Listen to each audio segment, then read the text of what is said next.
Frames, brains, motors, that's the code. Frames strong, can't break that bill. Frames, brains, motors, that's the code. Frames, brains, brains, brains, brains. Frames, brains, motors, that's the code. Frames, brains, motors, that's the code. Frames, brains, motors, that's the code. Frames, brains, brains, brains, motors, that's the code. Yeah. Frames, brains, Motors, that's the code. brains, brains, brains, brains, motors, that's the code. Frames, frames, brains, brains, brains, brains, brains, brains, brains. Frames, brains, brains, brains, motors, that's the code. Frames, Brains, brains, motors.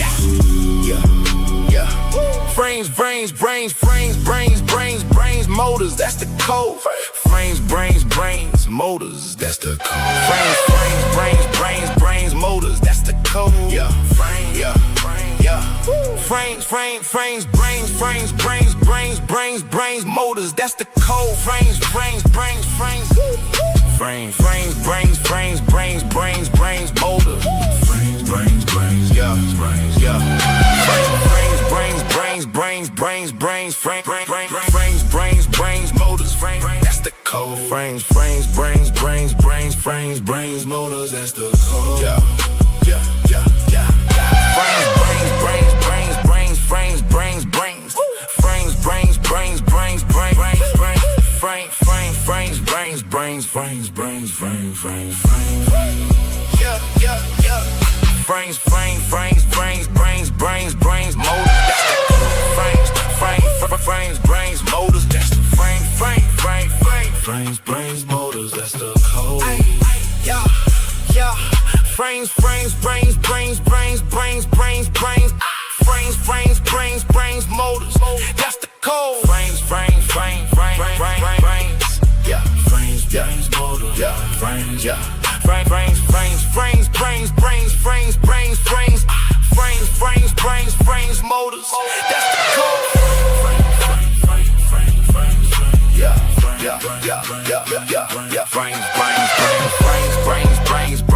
frames, Brains, motors, that's the code. Frames, brains, motors, that's the code. Frames, Brains,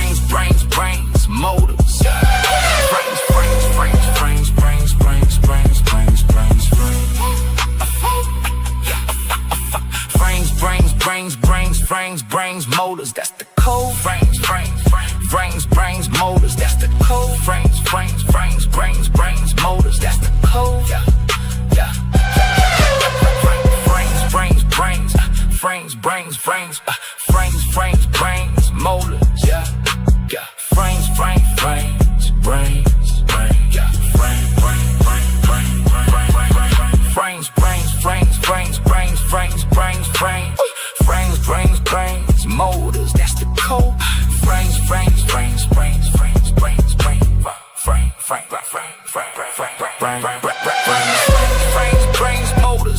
that's the code.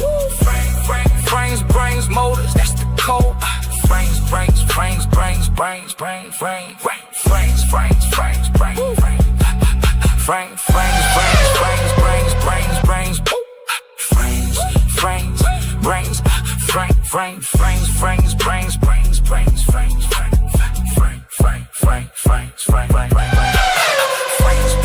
motors, brains, motors, that's the code. Frames, motors, that's the code. Frames, motors, that's the code.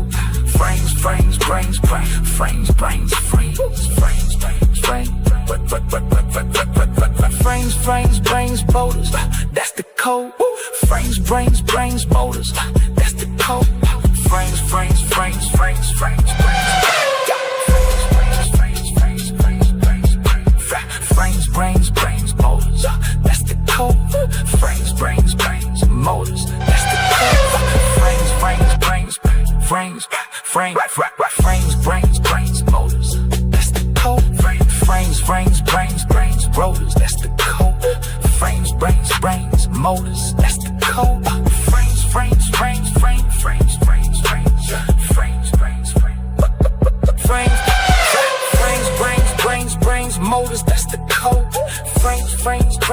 motors, that's the code.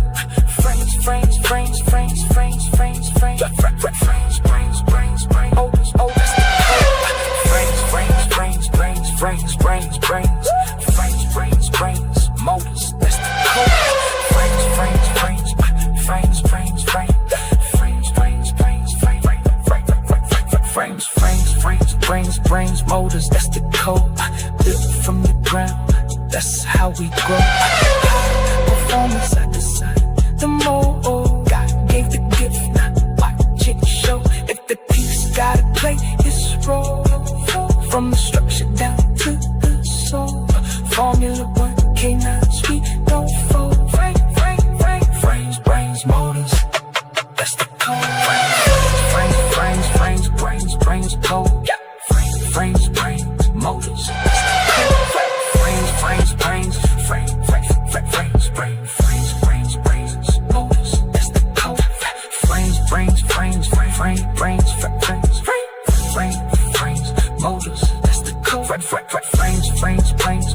motors, that's the code. Frames, brains, motors, that's the code. Frames, motors, that's the code. Frames, brains, motors, that's the code. Frames, motors, that's the code. Frames, brains, motors, that's the code.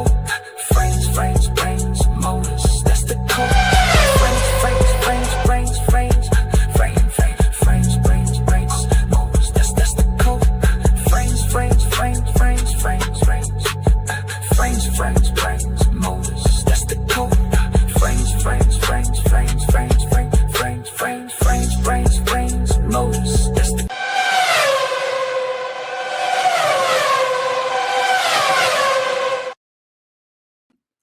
Good Thursday night, world, and welcome to another episode of Lab Talk with the Dog God, aka Coach 3I, aka the Elon Musk of high performance working dogs. That is me. He is I. And I am what? Him, and what? Him. Yeah. Yeah. Big salute to my brother, Ready Man, Formula 1 K9's Ready Man in that pole position.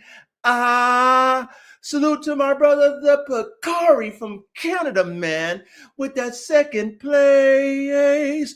And big salute to my brother, the one and only Tony has done it again, Mr. It Feels Good. Yeah. Salute to all my brothers on that podium, man, that 1, 2, and 3. And big salute to my brother, Cooper.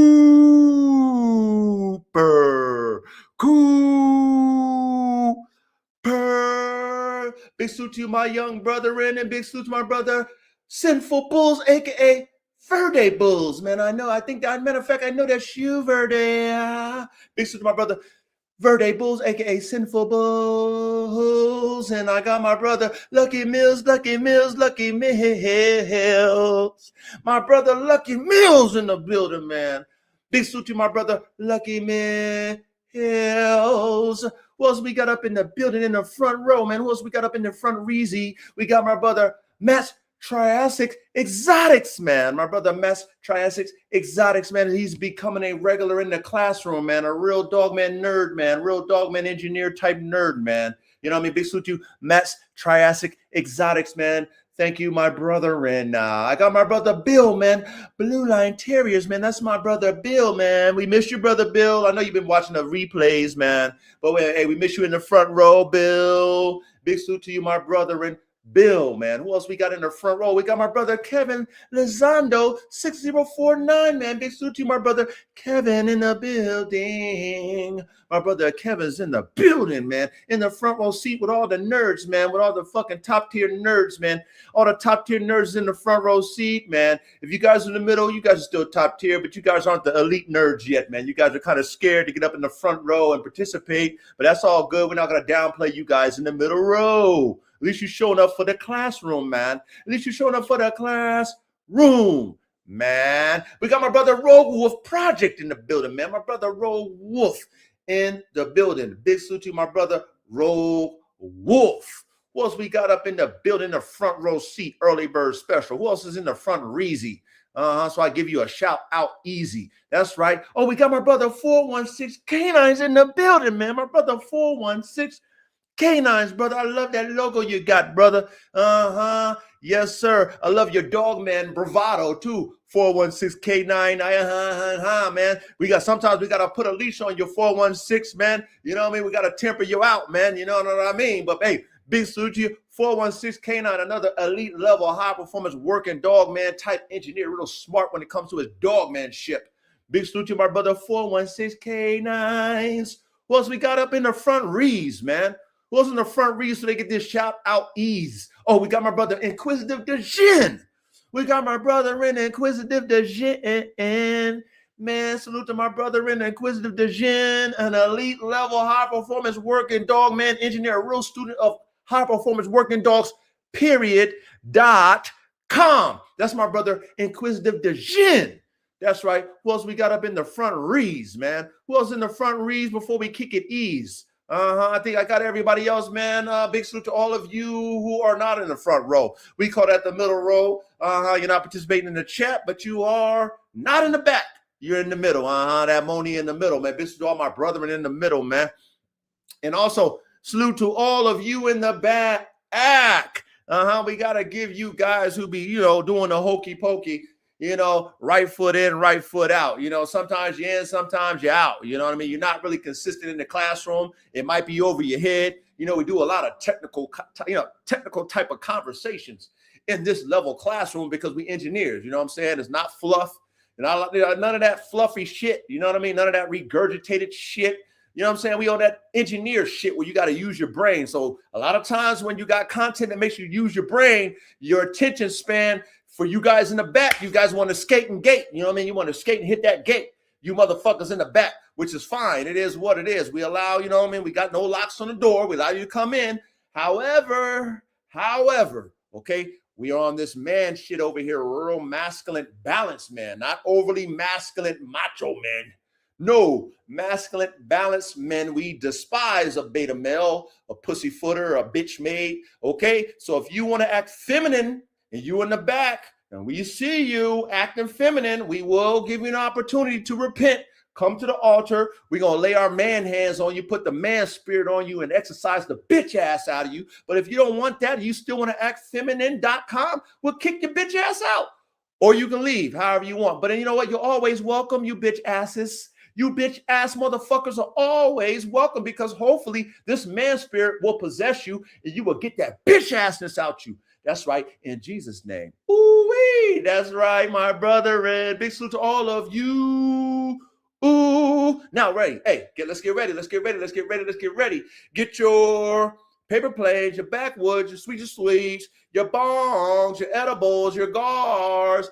Get your fucking whatever you like to infuse and have infused with the herbal sensations, man. The herbal sensations. How many people have you ever heard use the herbal sensations when it comes to that Mary Jane, huh? That's the couch man. He got to call it, he got to do a little flip to the flop on this shit. That's how the coach do, man. Pioneer real artist, man. That's what I do. Pioneer real artist, man. I like to create, man. So make sure that shit is on that high level, man. That premium, that top flight, that top tier, or like what we call the tip of the spear. That make sure it's the tip of the spear. Infuse it now. I to let you guys know. All right, put your shit out right now. Put it out. Okay, put it out. When we say cheers, you guys who like that, you like to smoke it, you like to eat it, whatever you like to do with that herbal sensation. Put it out. Wait till I say cheers. Then you can spark it up.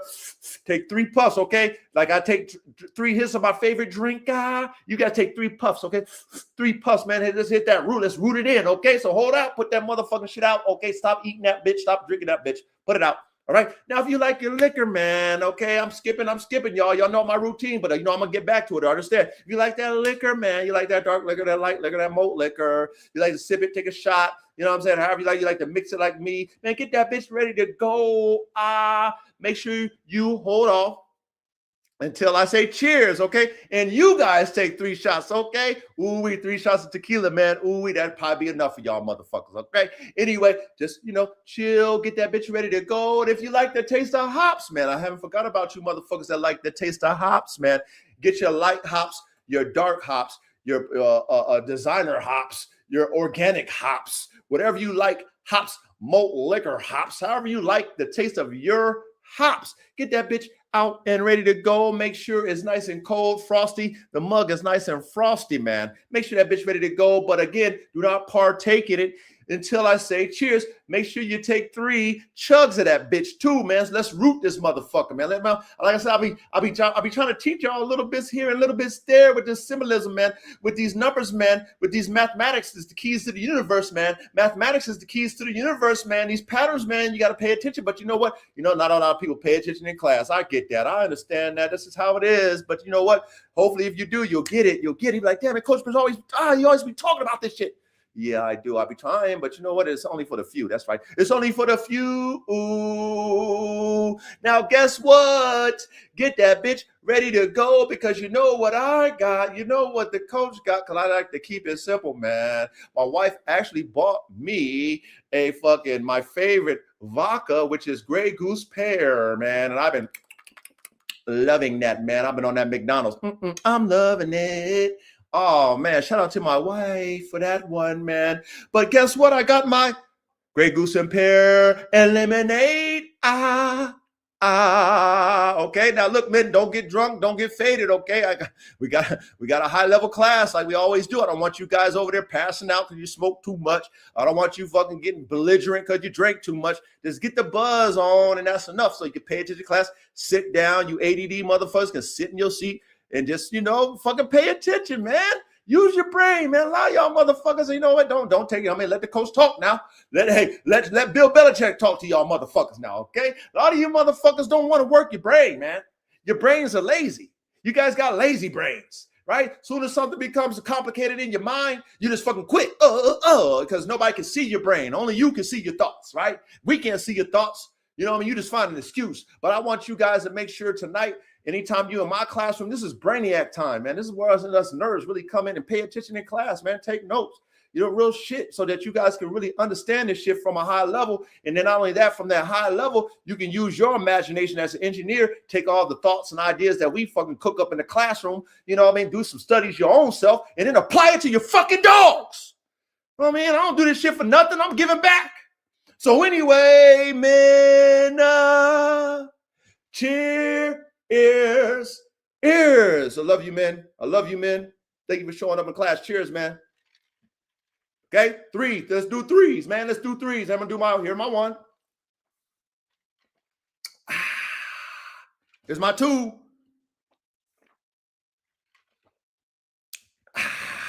And here's my 3. E and E.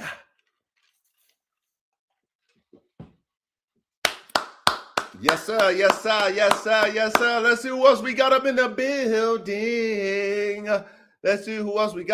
building. Man, before I go ahead and break down and debrief. You know what I mean? Debrief my week. So who else we got in the building, man? Who else is in the front rees? Caveman. My brother Caveman in the building, man. Big salute to my brother in Caveman. That's right. The one and only Caveman. Big salute to you, my brethren. So, as I always do, I want to give a shout out to my new subscribers. Like I said, I average about, 10, 10, 12, every week I see, it seems like it just kind of goes up like that, which is cool, especially when your content is just pretty much only our lives. And, even though our lives don't get shared for some reason as far as like the algorithm, but I understand why. But I still, get followers about 10 or 12 every week. So it's cool, I guess. You know what I mean? So for the classroom, being that my YouTube is really strictly for the class. You know what I mean? Like, I had a goal with it before, but it's like, nah, I don't want to let nobody in. I'm not an entertainer. You know what I'm saying? I'm not here to entertain you. I'm not a content creator, none of that shit. I'm just a dogman engineer. That's it. You know what I mean? My passion is making dogs. And dogs, it's not entertaining people and, you know, making you want to come and watch my content. Because, oh my God, you see what Coach did? Oh my God, you see what he's doing, his dog? You know what I mean? I'm not that, oh my God, type of guy as far as like shock value. I'm just an engineer, man. I'm just a nerd. You know how nerds aren't shocking. They're nerds. You know what I mean? But, you know what I mean? They make the best shit. The nerds they're creators, man. They understand mathematics. You feel me? And that's me. I'm a creator, man. I mean, my flair, my spark, my passion is in creating dogs and dogs itself, you know, not entertaining people and not trying to, you know, keep their attention. So, you know, shout out to the classroom. Shout out to my new subscribers.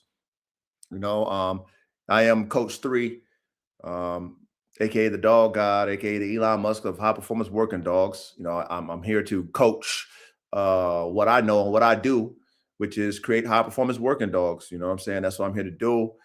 This is not like any other channel you've ever been to or any dog content you ever been to. This is very unique.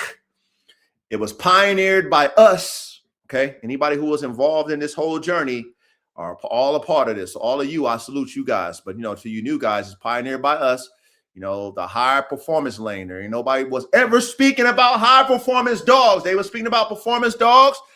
Some of them might have been in the pit bull game, maybe mentioned some level of competition type dogs, but nobody but the coach for the past 3 years has been speaking high performance, the highest level. That's what I've been teaching in our classroom. And again, I'm not a professor. I am not a literal teacher. I'm a coach of what I do with these dogs. And it's this type of environment, this type of classroom that you new guys are in, where it's like you are on a fucking professional football, basketball, baseball, anything at a high level team. This is where my coaching is and where you are at. You're at the highest level of engineered dogmanship. And you're dealing with the highest level, like Phil Jackson, Bill Belichick type of coach, the highest level type coach you dealing with, okay? And I hope that you can respect how I coach what I do, new guys, because I'm not a pussyfooter in my coaching, okay?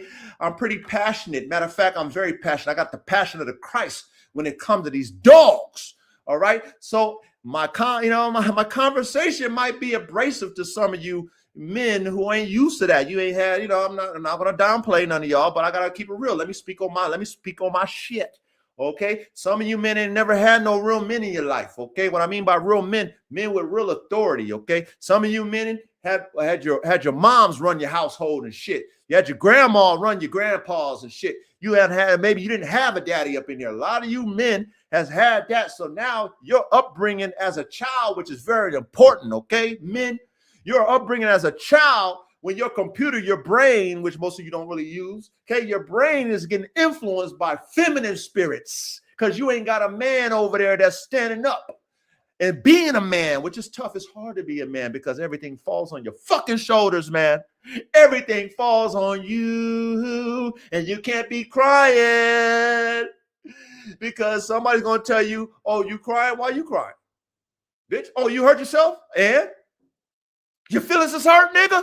And who else ain't never hurt themselves before? See, that's what a real man gonna say to you, motherfucking men. They ain't got no real men around you when you on your fucking Whitney. All right, so you new men, please don't get offended by my coaching. All right, just, you know, man up. That's all I'm telling you to do in my class. If you can't handle it, get the fuck out. This is what it is, man. But if you're a man, you're going to love how I coach. You're going to love this content. Oh, yeah, you will. Because I guarantee if you follow what we teach in here, your dogs will be next level, next level, next level, next level, next level. Your dogs will be tip of the spear, because we don't have no excuses when it comes to cooking up these fucking dogs. We don't have no excuses when it comes to cooking up these dogs. We know we need the DNA. We know we need to know what the fuck we doing. We know we need to keep dogs. We know we need to put things together to create the synergy. We know we don't want to have no genetic bottlenecking. We know we love fucking hybrid vigor. We know we need to tighten up. We know all this shit over here, new guys.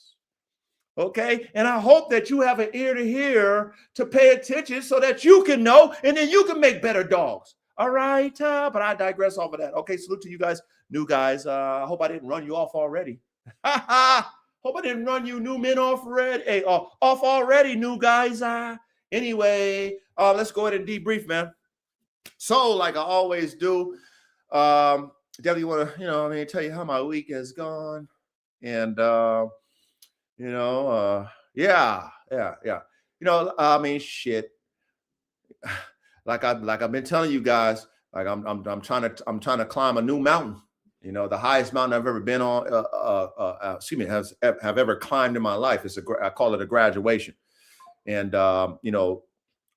like I said last week, like I can see it. You know what I mean? I can see it. I see the peak. But it's still a little bit too far for me to reach. All right. I mean, it's shit. I can see it. Like there's the top, you know what I mean? But you still got to find your way to it. You know what I mean? So this week, just get my mind around, the full journey, the work that's going on, the faith, like I spoke on last week, maximum level faith, you know what I mean? Before it was talent and work, with a little bit of faith, put the dream out there in prayer, and then you put the work in with the talent. Ooh, you get there. That's how that was the coach, man. That was the coach. Now it's a whole bunch of work, whole bunch of work, and even more faith, and no talent. There ain't no talent get me up to that fucking high mountaintop. There's no talent that will ever get me to that high mountaintop. Okay, because I've already maxed the talent out. My talent is already maxed out for me. All right, now it's just work, and fucking 100 times more faith, fellas. Ooh, you gotta believe, man. So, this week, just more of a reminder that, what, I'm almost there. I can see it. I can't touch it. Still a journey. Still gotta find my way. All that stuff. But you know what? Hey, I'm determined, man. I'm determined.com, man. I'm so determined, man. I want it so fucking bad because I deserve it. You know what I mean? I'm a worker. You know what I'm saying? I'm a worker. If I wasn't a worker, then I would say, I'm Walt Disney wishing upon a star if I wasn't a worker, man. I'm a Walt Disney character, man. I'm a fucking, I'm a child and shit, dreaming and shit. I'm over there on my dreams. You know what I mean? I'm having dreams, waking up like, fuck, is a dream. No, not me.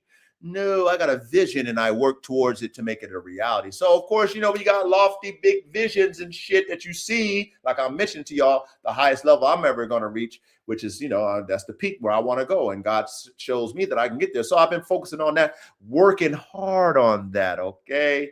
And I've been also thinking about, my not even anointing. I've always been anointed. Shout out to the Most High. But, my calling as the coach 3, standing firm on the root of it, okay? It is being firm in who I am. But, of course, I got to be balanced as a coach. I can't lean on my Whitney. I can't lean on my feelings, even though I have the right to in my position. I have the right to lean on my feelings. But as the coach, I got to stay in the middle. I always got to be the scale. See, some of you are learning that in your leadership, which I'm glad you are learning that, okay? I'm glad I could be an example to explain to you what that's all fucking about, all right? Okay? Now, I was in my spirit, in my mind this week, and I was thinking about the term, nice guys finish last. I was thinking about that. And because I really want to be a nice guy, because I am genuinely, men, a nice guy. Genuine. I don't got to try to be. I have a heart. So I really think for others. Okay? Now, the term nice guys finish last is fucking 1,000% true. It's 1,000% true. When you're a leader of men, okay, you have to think for the whole, not for you or the individuals who take your niceness as a weakness. You got to think for the whole when you an elite level leader like the coach. All right. Now, this is where it hurts me. Because my authority says when you're dealing with people who take your kindness as a weakness, you expose them in front of the brothers. And you embarrass them. You embarrass their ass.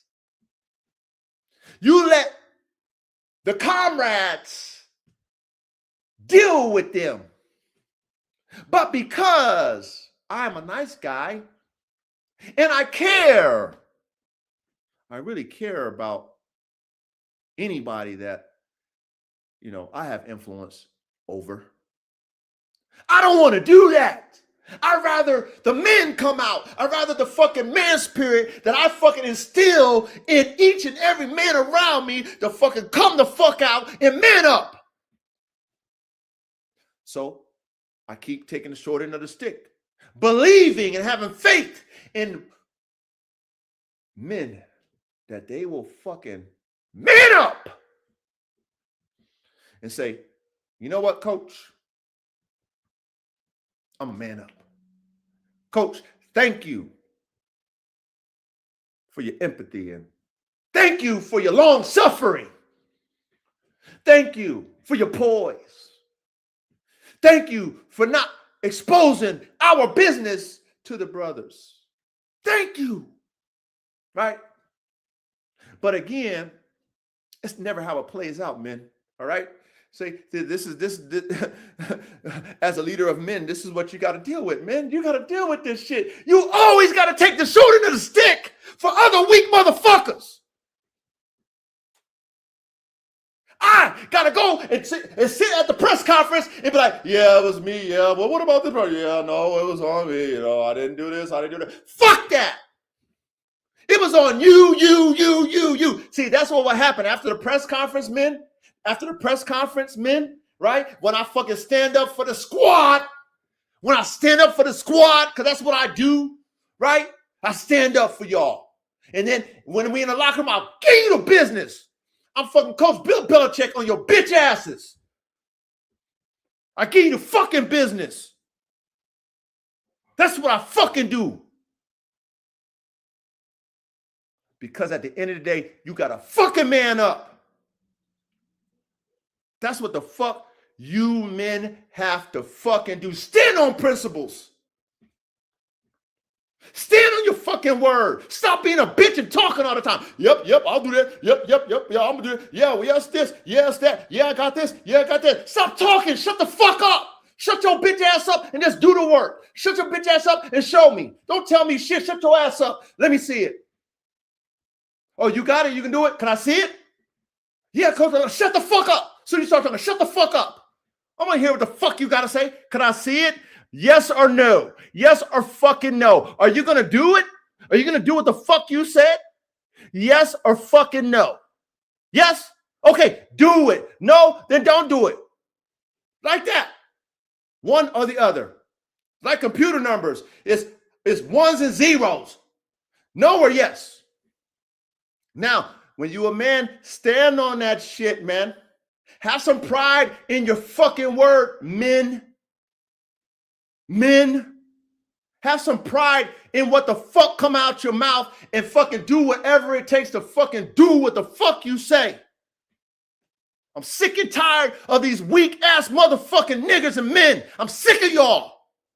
I'm not talking to y'all in general, okay? So please, like I always got to put that disclaimer out there for y'all brothers because I don't want y'all getting y'all feelings hurt, but at the same time, I want y'all to fucking pay attention. Let coach speak, okay? Be a man, handle this fucking classroom, handle this fucking locker room, handle this fucking elite level Navy SEAL situation room, okay? And be a man and handle this shit. Be a man and handle what the fuck I'm talking about. Maybe you'll fucking, maybe you might be going through the same type of shit as leader. Maybe you ain't never had an upbringing where men, you around uncles and, fathers, Like I told you, like, man, bruh, I was raised by fucking men type shit, man. You said something. If I said something slick, I'd get my lips slapped off, nigga. I couldn't even say no. I was afraid. I was afraid to talk back. Boy, oh my God. Yes, sir. No, sir. Yes, sir. That's how I grew up with my fucking uncles and grandfathers and fathers. Yes, sir. No, sir. Oh, what? Did you say something smart? No, Dad. No, Dad. Sorry, Dad. What? Y'all bitch niggas now. Y'all run your fucking mouth just like females. What? You ain't talking to me? What? I'm gonna fucking do this. I'm gonna do that like a bitch. Shut your bitch ass up. Then when motherfuckers challenge you now, what I'm saying with these motherfucking men now, you get challenged, you want to shoot motherfuckers. You don't want to fucking square up and knuckle them up. You don't want to knuckle them up. You want to shoot somebody and go to jail for the rest of your fucking life, you fucking idiots. Yeah, let Coach debrief. Let Coach debrief, man, before I get my classroom started. I know you new guys, you might want to run out. It's fine. I already warned you, man. It is what it is. It's man shit. Man shit. Stand on it. I'm standing on it, man. I'm the coach. Coach 3, man. I'm standing on this shit. Let me debrief. So anyway, nice guys finish last. Nice guys finish last. Okay. Now, let me give you the flip side of that coin, man. Okay. Yes, in essence, because you doing more for the individuals than they're doing for you. And they do take that kindness as a weakness. And because you looking out for the whole, you get the short end of the stick every fucking time. So yes, nice guys do finish last. Yes, I'm a witness to this. I'm a witness to this. However, as a leader of men, you got to take that and like that. Oh, did the coach tell you that you got to take it and like it? You have to take it. You know why? You know why a leader of men has to take that? Because that's a part of the job. Because those niggas that take your kindness as a weakness, they're never going to get it anyway. They'll never get it. You just being who you are, which is balanced. And those people who weren't raised correctly and don't stand on principles, they'll never get it. That's what I had to learn through my many years as a leader of men.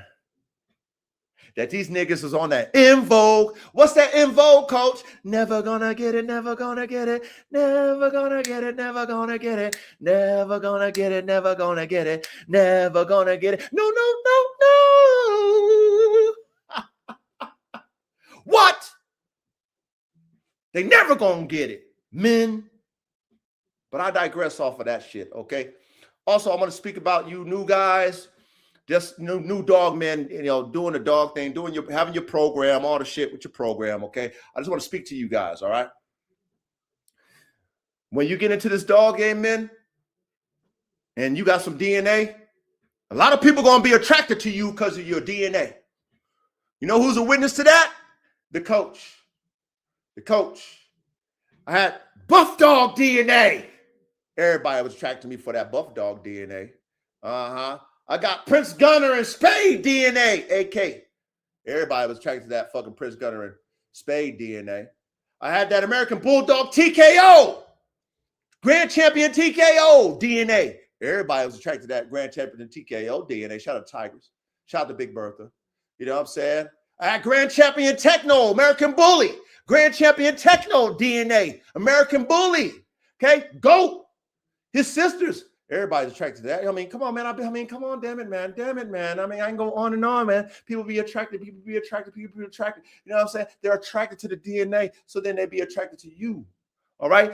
Pay attention, new dog men. Coming in the game, you got some good DNA. Pay attention to what I'm talking about. All right?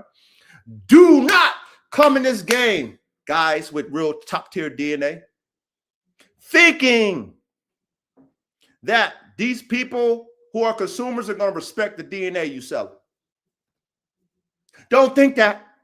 Don't you dare. Don't go in even thinking to even sell to them fucking consumers. If you get some consumers that really want to spend some bread, make sure they got their motherfucking money. Don't do no payment plans. Don't do no payment plans. Hear the coaches say? Don't do no payment plans. Okay, if you just can't give the dog to somebody and say, give them a blessing, don't do no fucking payment plans. You will not get fucking paid. They'll string you along, string you along, string you along, string you along. They'll string you along. They'll string you along. They'll string you along. They'll string you along. They'll string you along. And guess what? You won't get paid. You won't get paid. They'll downplay your dogs. They'll downplay your dogs. They'll downplay your dogs. You know why? Because they can't pay you. That's what these individuals would do when you have top tier DNA and they want it and they can't pay for it. That's what they'll do, men. So take it from the coach who always extends the olive branch and look out for niggas, and they always got excuses why they can't do what the fuck they say. Nice guys finish last, men. Nice guys finish last. But guess what? Guess what coach got to do? Huh? Coach has got to take that like that. That's what coach got to do, right? Right? As a leader in the press conference, I got to take it every fucking time. Yeah. That's my fault. I shouldn't have did that. I should have known better. I shouldn't have believed him. All that shoulda, wouldas, and couldas. I got to do that because that's the price you pay for a leader as a leader. That's the price you pay when you want to help niggas. So I'm just giving you guys some advice. If you don't want to have to just take the short end of the stick all the time and always got to take the high road. You're not over there threatening people. You better give me my money or else I'm going to take a flight over to your fucking house and pay you a visit. Well, I'm going to take a flight to your fucking house and I'm going to find out where you live, and I'm going to cause the shit you owe me. I'm going to cause damage to whatever you got. And you're going to pay for it either way. You know what I'm saying? A nigga, I mean, a motherfucker, real calculated, real elite general or something. Matter of fact, a motherfucker like me, I'll send somebody for it. I'm not, what? I got so many favors. I'm a diplomat. I call somebody in your fucking state to knock on your goddamn door. But you know what? Coach ain't like that, y'all. Let the coach debrief. I'm about to be done, y'all. Let the coach debrief now. I'm about to be done. Let me debrief about my week. Okay? Talking to you leaders of men. I'm talking to you men. I'm talking to men. So men, you guys need to fucking pay attention to the coach, man. You know what I'm saying? Just in case you might be going through something, might eventually, get in a situation, you know what I mean? Remember what the coach, you remember what the coach talked about in the class, man. Coach warned me about this shit. Coach told me I got to take the high road, Coach told me I got to take that like that. Fuck, you know what I'm saying? Coach told me nice guys finish last. Yeah. Hey, coach told me these niggas ain't shit. Damn it. Coach told me don't get these niggas a benefit of doubt. Damn it. Coach said he's not selling to consumers no more. Damn it, man. Coach said these niggas ain't gonna respect elite DNA. Damn it, man. Coach said these niggas can't afford to pay for that top tier DNA. All that shit I be fucking telling y'all. I don't just be telling y'all because it sound good. Because, oh, shit, man, coach always got a good word. Oh, coach always got the word and shit. Oh, my God. No, this shit is real, man. This shit is fucking real. I live this shit, man. I live this fucking shit, man. I live it, and I always get the short end of the stick. I'm the only one standing on man principles. I'm the only one willing to take that for the squad. Right? I'm the only one willing to take that for the fucking squad. Ain't nobody taking that shit for the coach. But if I wouldn't even ask you to take shit from me. Motherfucker, I'll stand on my own shit. I gotta calm my motherfuckers down around me. Hey, chill. Don't worry about it. I do that. That's the type of leader I am. I tell my dudes who's ready to go, hey, don't worry about that shit. No. I've been doing that. That's my power with men. I don't put batters in these fucking top tier niggas' backs. I tell them to temper they steel. That's what I tell top tier niggas. Man, think about it, man. Let's be balanced, man. You know what I mean? Shit, turn the other cheek on these fuck boys. Turn the other cheek on these fuckers. These beta ass, bitch made ass, was raised by fucking female ass motherfucking men. Sick of this shit. I'm sick of it. When I hear it and I see it, I want to throw up. I want to piss on them like dog. Like, you know how your dog piss? Man, I'll piss on you motherfucking bitch made ass motherfuckers. Bitches. Sick of y'all. Y'all disgrace to men. Don't want to stand up on no principle. Don't stand up on shit. Fuck boys. I digress, man. Let me get off of this, man. Okay, that's been weak. Let me talk about my dogs, man. Shout out to my dogs. I gotta speak the real shit, man. I'm the coach, man. I gotta speak the real shit, man. Fuck that shit. I'm coach 3, nigga. Been there, done that many times, man. Got top tier dogs, man. Test me, find me, What you what? I got top tier DNA on the yard, in the motherfucking sperm bank. Motherfucker, I know how to make top tier dogs. I've been making top tier dogs. I got more top tier dogs on the fucking way. They're just waiting. They're just waiting. Man, I got the resume. I got the production. Man, what? I can talk like this because I do this shit. Test me. Test me. How many fucking different breeds of dogs you motherfuckers got? I'm talking in general, man. Let coach talk. Let coach talk. Don't get you in your fucking feelings when I'm talking. How many different breeds you motherfuckers got? Huh? Overseas. I got overseas dogs, niggas. Overseas dogs. Niggas, not this American ass bullshit. I got overseas shit. Top tier shit. I bought fucking both those whole DNA shit. I bought it all, nigga. How many of you motherfuckers would have bought everything, huh? Talking ass niggas. Huh? Talking. So it sound good. Oh, it sound good. Oh, it sound good. Oh, you with this, you that. You go, okay, what you got? What you doing? Oh, you made this? How many, what you make? What's your own? You got your own dogs? You got what you do? You got your own bloodline? How'd you produce it? What? You made mistakes? How many dogs you lose? Huh? How much money you put in this? Huh? All that shit, huh? Talk to me. Let's talk that talk. Huh? Let's talk that veteran talk, that veteran dog man talk, where we can trade war stories. Shout out Tupac. Let's talk like that so we can trade war stories, man. Dog men, huh? That's what I want to talk. Let's talk about them war stories, huh? All them L's, nigga, over the wins, huh? So we can cry a river like Justin Timberlake, huh? Us real soldiers in this dog man shit. You know what I mean? Really been there, done that a few damn times. We can over there cry the river together. You know what I'm saying? Like shit, me on that fucking Justin Timberlake. That cry me a river, huh?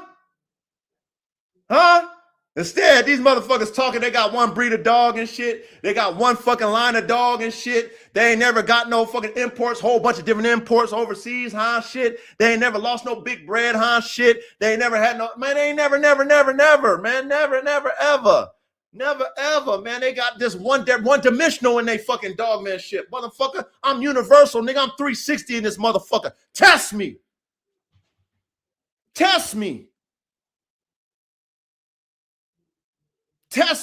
Man, I got shit right now I'm sitting on that's gonna fucking fuck the game up. I'm sitting on fucking DNA. I'm sitting on it. It's in my sperm bank. I'm sitting on breeders that people can't wait for. I'm sitting on it.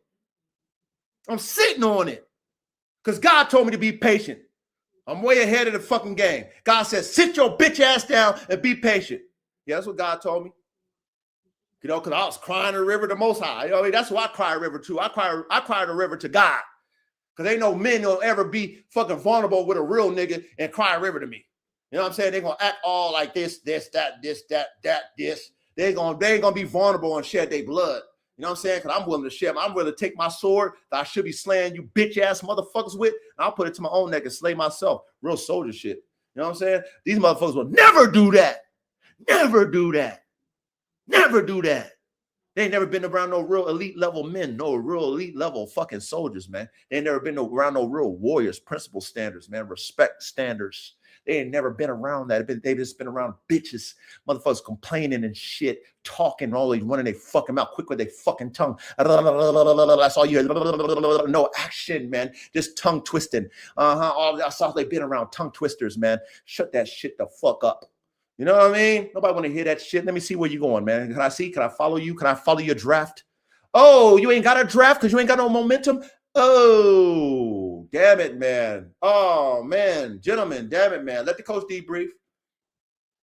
So, back to the dogs.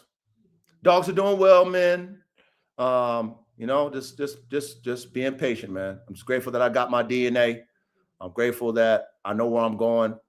I'm grateful I got this new goal, you know what I mean, climb the highest mountain, be at the tip of it, you know, 100 plus acres, you know, military play as far as my program, no consumers, team ball, you know what I'm saying, team ball, man.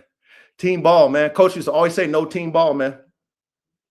And like I told y'all, not because I don't respect the team, but motherfuckers don't know how to play team ball without any real structure and consequences to the team, Right. You got to have structure and consequences. Just think about the military, man. When you sign your fucking name on the dotted line to Uncle Sam, man, and you don't cut it with Uncle Sam, you either fucking go to jail or you get dishonorably discharged or you get an honorable discharge. If you don't make it, they kick you the fuck out. Nigga, they ain't playing with you motherfucking volunteer ass niggas talking. Nigga, they put you through every fucking test. So us as civilians, right? How can we put these motherfucking niggas to any type of tests? Real ones? Huh? How can we put these fuck boys into any type of fucking strong, fucking hard level, high level test where they gotta fucking hold their fucking tongue and protect the squad, or they gotta take the fucking L because it was their fault and they'll take it? How? How can we put them in a test where they can show us that before we allow them to make it on our team? How? You can't. You can't. You just gotta believe all their on that. What's that? Michael Jackson. That's all you gotta believe. All that shit. Shut the fuck up. I don't believe that shit no more, man. No more benefit of the doubt, men. No more. And especially when it comes to this dog shit, no more. You would never sacrifice the money I sacrificed for the dogs that I sacrificed for and what I got. You would never. And salute to the ones who do and who have. All right? You men, you small few, 3%, I salute you guys. Okay? You men who are trying to get there, work at it. Work at it. You can get there. You can get there. Okay? I'm not going to damper your vision and your hopes and dreams to get there. I believe you can, but you got to put the work in. You better have your motherfucking money right. You better not be just talking about it because it sound good. Yeah, I'm going to do this. Yeah, I'm going to do that. Yeah, I'm going to do this. And you're doing that shit with bullshit-ass genetics. Bullshit-ass genetics. You know what I mean? Like, my Malinois, man, I just keep going about all my dogs. But my Malinois, bitch from Kosovo, her DNA, where she come from, what her fucking whoever produced her, whatever his name is, all the dogs he sell all over the world to police departments and all this and all that.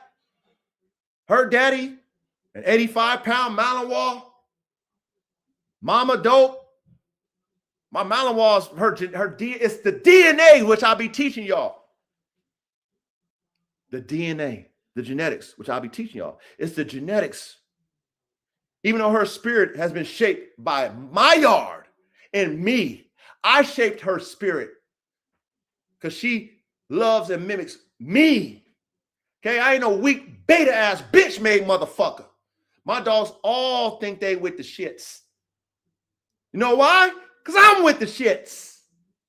Of course they gonna think they with all the smoke, huh? So when I look at my Malinois, I respect her soul, but I respect her DNA because that's why I got her. I look at my Kangal, all muscled up and fast and shit and agile and shit, athletic, you know what I mean? Really with all that shit that she's supposed to be, very independent, you know what I mean? Very nonchalant, her spirit and shit. You know, anytime she hears something, she get activated, but she real chill, man. You know what I mean? I could tell they had them with the sheep, man.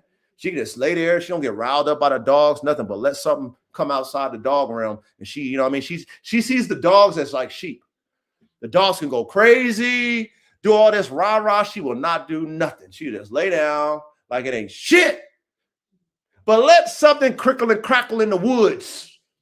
Because that's where I live at, on the mountain in the woods. Watch that bitch. Oh my God, that bitch got a fucking deep, vicious ass bark. That fucking Kangal bitch.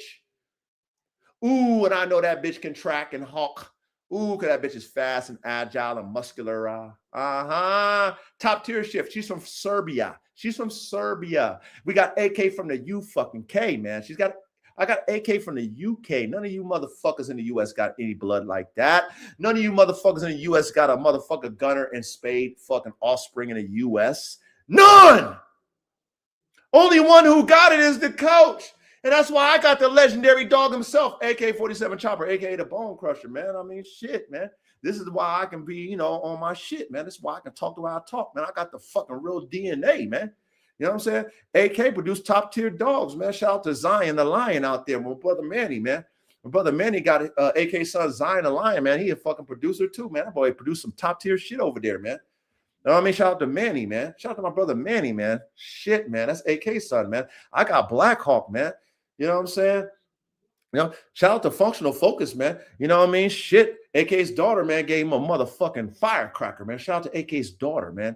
AK's daughter, Fire. My bitch, Fire. I bless my brother Functional Focus with, man. That dog he got is because of AK's daughter, man. That's AK's genetics. You can see the height in that motherfucking dog. See the drive in that dog. You see that black color. That's AK! That's AK! That's AK, man. That's AK. That's Coach's DNA. Huh? Shout out to Madden Productions, huh? Shout out to Madden Productions. He reached out to me. He's like, Coach, man, I appreciate you, man. You know what I mean? Thank you for blessing me with Santa, man, which is Peaches.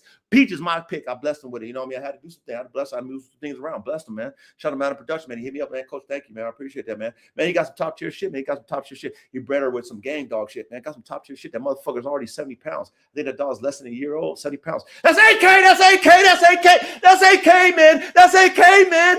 That's my DNA. That's my DNA. That game dog ain't no 70 pounds. That dog ain't on that extra bite shit because that game dog. No, that's AK is on it. AK is the bone crusher. AK is the fucking super mouthy dog. That dog is 70 pounds at a year old because that's AK's genetics. Huh? Huh? Huh, man? See, this is what I'm able to see, man. As a dog man. As a dog man. I'm able to see my hard work, my fucking sacrifice, my fucking hard-earned money. And I see it blessing other people's programs. I see it. I see Black Hawk, which will probably be more popular than AK because he's a black fucking AK. Right? Right? Everybody like a black dog. Shout out to Samba Kendalls. You know what I mean? She, you know what I mean? Aria, you know what I mean? She's doing the black thing. You know what I'm saying? Because everybody like the black dogs. Okay? I got a black AK. His name is fucking Black Hawk. He's very popular. That's AK. That's AK's son. Huh? I got an AK band dog called AK-74 band dog. That's AK crossed with a Neapolitan Mastiff, German Boxer, American Bulldog, game pit bull. Okay? His name is Chopper and Band Stopper.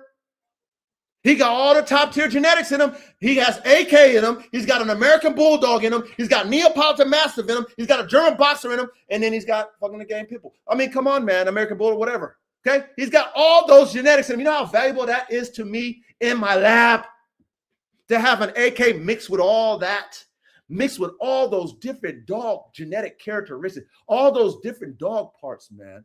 Huh? That's AK, man. That's AK, right?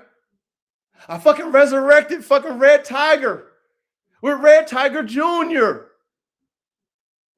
Okay, I took Red Tiger and took him to motherfucking my fucking top tier American Bulldog bitch Tigress, and I got Tiger Shark, I got fucking Yellow Tiger, and I got Yellow Lion. My brother Callie, he got his bitch coming on me, picking up his bitch this week.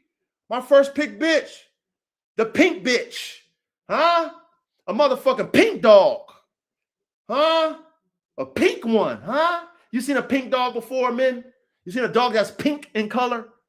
Huh? A pink one. That bitch is shredded up, muscled up, athletic as a motherfucker, huh? That's coaching. That's called a Formula One Bulldog. I created that shit, huh? That's me. That's me. When I see them dogs, that's my vision in a reality, huh? AR-15, the only Red Bull son, period. The most popular Red Bull son, period. Super producer AR-15. You know how many top tier band dogs AR-15 produce? You know AR-15 got grandsons that's fucking top tier too? Huh? You know where that started from? That started from me. That's me. But do I go out there seeking all the fucking pats on the back? No. Do I ask anybody, hey, man, give me, no. I just bless people, let them do what they do, man. You know what I mean? Hey, God got me, man. You know what I'm saying? God got me. I'm going to get my fucking praise and honor from God. You know what I'm saying? I don't need that shit from y'all niggas. You know what I'm saying? I get my praise and honor from God. I get my salutes from God. I get my discipline and fucking, you know, I get reprimanded by God. All that shit I need to get from God. You know what I mean? If I want to, you know, cry a river, I'll cry in front of God. You know what I'm saying? There's very few men that, you know, you could just be on that type of level with nowadays, because these niggas won't do it for you. You know what I'm saying? They won't be vulnerable to you. Why are you going to be vulnerable to them? Huh? Why? Huh? So they can take your kindness as a weakness, so they think you're sweet, so they force your hand, so they can see how much power you really got. Instead, you turn the other cheek, because these niggas will invoke, never get it. So why waste any of my resources to prove a point and teach a lesson when these niggas is so fucking dumb as fuck? They're dummies. They're dumb ditties. They'll never fucking get it anyway, whether you fucking discipline them or not. They'll never get it. They'll still make the same mistakes over and over. So why even waste it? I'm not going to waste shit. Okay, I just take away clothes. I do the takeaway clothes. That's what the coach do, man. I'm so great at the takeaway clothes, man. I said, man, I'm a one-man band in the motherfucking field, nigga. I'll run this fucking lap by myself, nigga. I'll climb this mountain by myself, nigga. I'm used to that shit. And it's me and God at the end of this motherfucker. Okay, so shout out to the dogs. Okay, I got the dogs. I'm grateful for the dogs. I'm grateful for my new squad, the Tri-Union. Okay, a Formula One canines. All right, my brother Ready. And my brother Only the Council, aka Cali, man. Real motherfucking men who stand on their own, but not only that, always pour into me. I never ask these men who stand on their own to pour into me, but they always do, because they show respect for my craft. They respect me as a man on some man shit, on some real diplomat shit. And they, you know what, coach? Hey, man, whoop, whoop. Hey, coach, think about, hey, coach, have you thought about this? Hey, coach, how you doing? That's all I asked for. That's all I asked for in a man. There's some camaraderie. Not no bitch shit. Don't tell me about shit. Shut your ass up. Show me. Show me. And my brothers, Ready, been showing me since day one. My brother Cali, been showing me since day one. Consistent. You know? So who else should be on your first fucking real squad? Not the squads that failed all of my years of playing team ball, men. Okay? Team ball with the dogs, team balls in the streets, team ball on sports, team balls as friends, all the shit, team ball in the family, all the shit. All the years I played team ball and failed, team ball in business, fail. Finally in the dogs, man. Finally, out of all the lessons I've learned on the 48 years on the planet, I understand how a team needs to be formed and who qualifies. Only the people who show you, not the people who say, I want to join. Not people say, I can be on the team. Pick me. Not those niggas. No. Show me you're worthy. Show me. Prove it. I don't want to hear nothing. Don't say that. Prove it. Okay? Because I can prove to you who the fuck I am. I can prove to you that I got the dogs. I can prove to you that I got the productions. I can prove to you that I got the smarts. Huh? I can prove to you I got the vision. Huh? What can you prove to me? I can prove to you I got the DNA. Got DNA? We do. Shout out to my brother Cali, man. He got his motherfucking shirts, man. He got his fucking merch, man. His merch came in, man. Shout out to my brother Cali, man. He said it was top tier. He took me a video. Oh, top tier material, top tier everything, man. That's how the coach do it, man. Top tier merch, man. Shout out to my brother Cali. Got DNA? We do. All right, man. So, again, dogs are doing well. I'm being patient like God told me to do, to be. It is like, I want to cook. I got my, man, I love what I see in my DNA lab. Like, I got all the shit, AK turned 6. So he's still, his nuts is still flowing with good semen. So I ain't got to rush shit. I got some valves on deck. I got to get my money up so I can go and get my own cryo lab and I can collect my own semen because I want 500 fucking valves.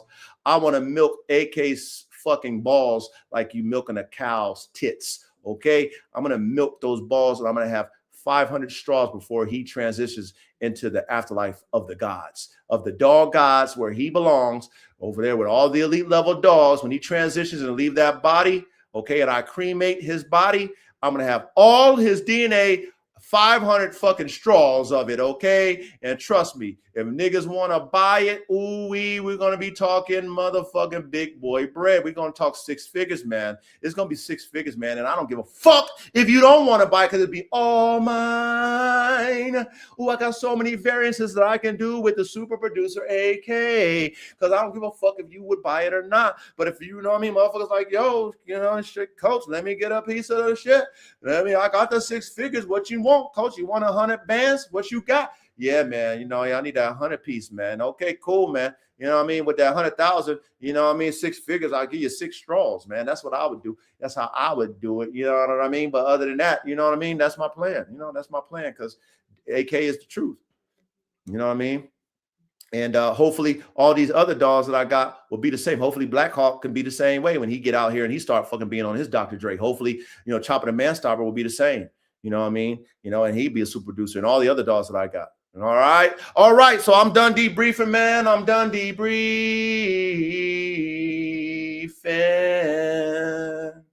That's right. Now, what I would like to do before we get started, we want to do the altar call. We're going to do the altar call, man. Okay. And I want to, you know, please give you men who, you know, maybe not okay with this type of, you know, man type of conversation, and, you know, you feel offended by my conversation, and, you know, you might feel kind of envious of how I talk. You don't like my bravado as a dog man. You know, you don't like my knowledge as a dog man. You know, you just might not, you know, you don't even know me, but you just might not, I don't like how he think he all that. Okay, well, you know, this is for you. We're going to do an altar call for you, because you know what, like I said, test me, nigga. Test me. Test me.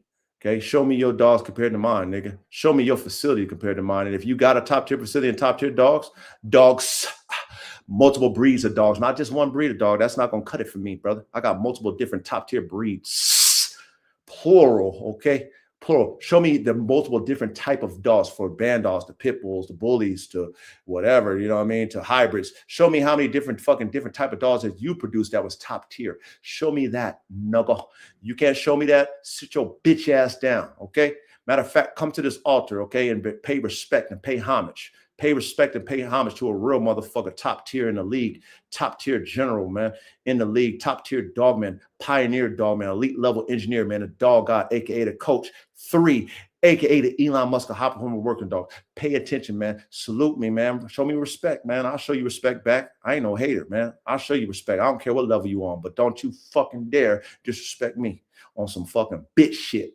Because guess what? We got something for you. You know what I'm saying? We want to lay hands on you. Right, men? Right, men? We want to lay hands on that spirit that's in those type of men, the jealousy, the envy, the gossipy, the chatty patty. You know what I mean? They always got something negative to say instead of just fucking encouraging one another, right? You know, I don't care what level you on. Encourage your brother. Encourage him. Tell him to work hard.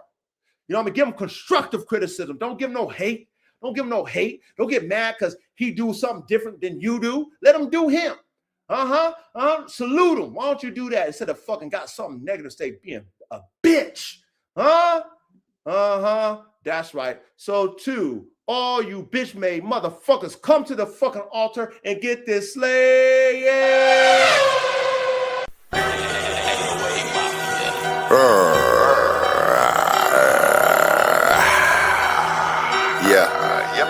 ET phone home, yeah. ET phone home, yeah. Talking ET phone home, yeah. Tuning T-E-T-T-E-T-E-T.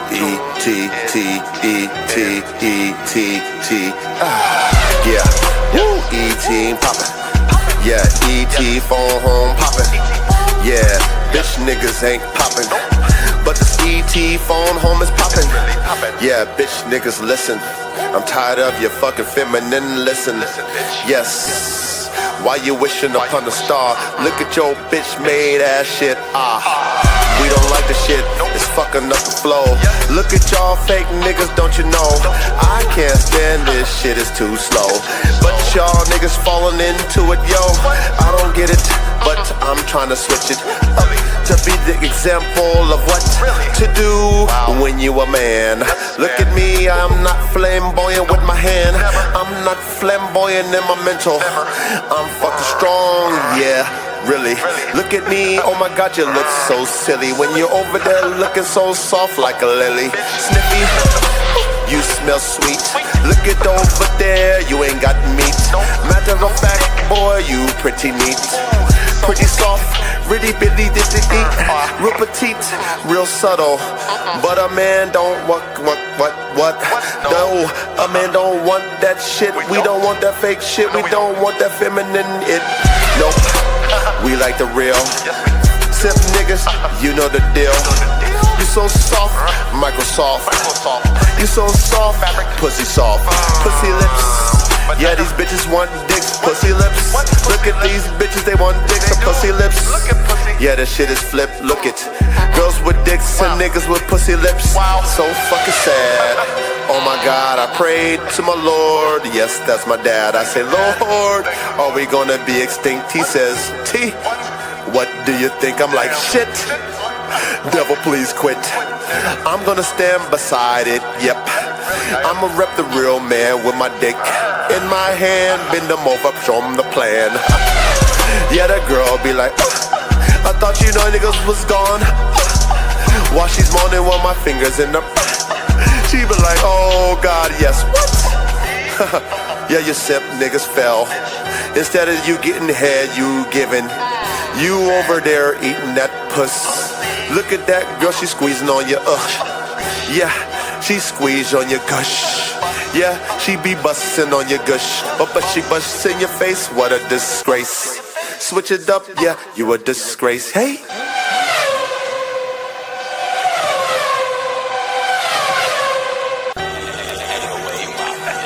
Yeah, come here, nigga.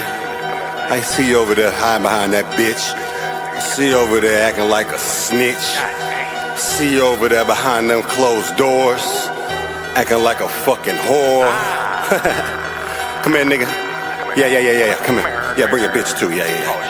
Ha, man, I'm sick and fucking tired, man. The Lord said stand up and be a fucking giant, man. God damn it, is this fucking it? Me and the coach and god damn it, prime it. Man, we gonna do this shit. Put all this time in the classroom and shit. Learn from my failures, cause that's how we get it. Thank the Lord for the spirit, we winning. Thank the Lord for the bands, we got them. Thank the Lord for the sins, we threw them. Thank the Lord for being born again. Make these other niggas look like women.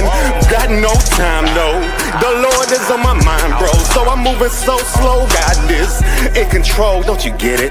I'ma be a nigga down here, I ain't gonna do shit. When the Lord moves, I'm just gonna be a broom and sweep these bitch ass niggas off they fucking path. Cause y'all math is all wrong. Got y'all wearing dresses in the spirit and I can see that shit all along. So I'm gonna keep moving on my goddamn path. Got the Lord in my motherfucking class. And he at the chalkboard, it's the coach. He said, look here, I'm like Freddie Roach. I teach you what I've done. Understand, be a man, be a son of the Most High. Look at the fruit from your tree. If it's rotten, nigga, put yourself in the mirror and be guilty. Fall on your face, live in disgrace. Tell your whole bitch you replaced. If you can't get down with my mind, bitch, you behind. If you wanna be by my side, I don't know, it's suicide. To your old ways, tell them old hoes you gotta go to your slave. Mine. If you gonna look at this TV and whine every time a nigga tell you real shit, bitch, please, you better thank God on your knees. If a real nigga come across your path and tell you that you ain't shit, unless you fix your inside, unless you commit suicide. Say that shit all the time, cause it's that real. If you don't die and be born again, then you're full of sin.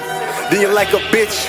then you like a motherfucking snitch. To your damn self though, cause God knows everything, bro. So I won't catch me telling on shit. I'm too legit, do my hammer dance on your bitch's shit. Why she lick my bitch pussy, cause that's how I get down. I ain't got no time to slap my dick no more. Let the Lord hear my voice. Let him hold me to that motherfucking cross and say this is my choice. That's me. Y'all bitch ass niggas sit around and be empty. The spirit fills me up, so I'm so fucking full. If you get your cup up to me, nigga, you might get us fucking full.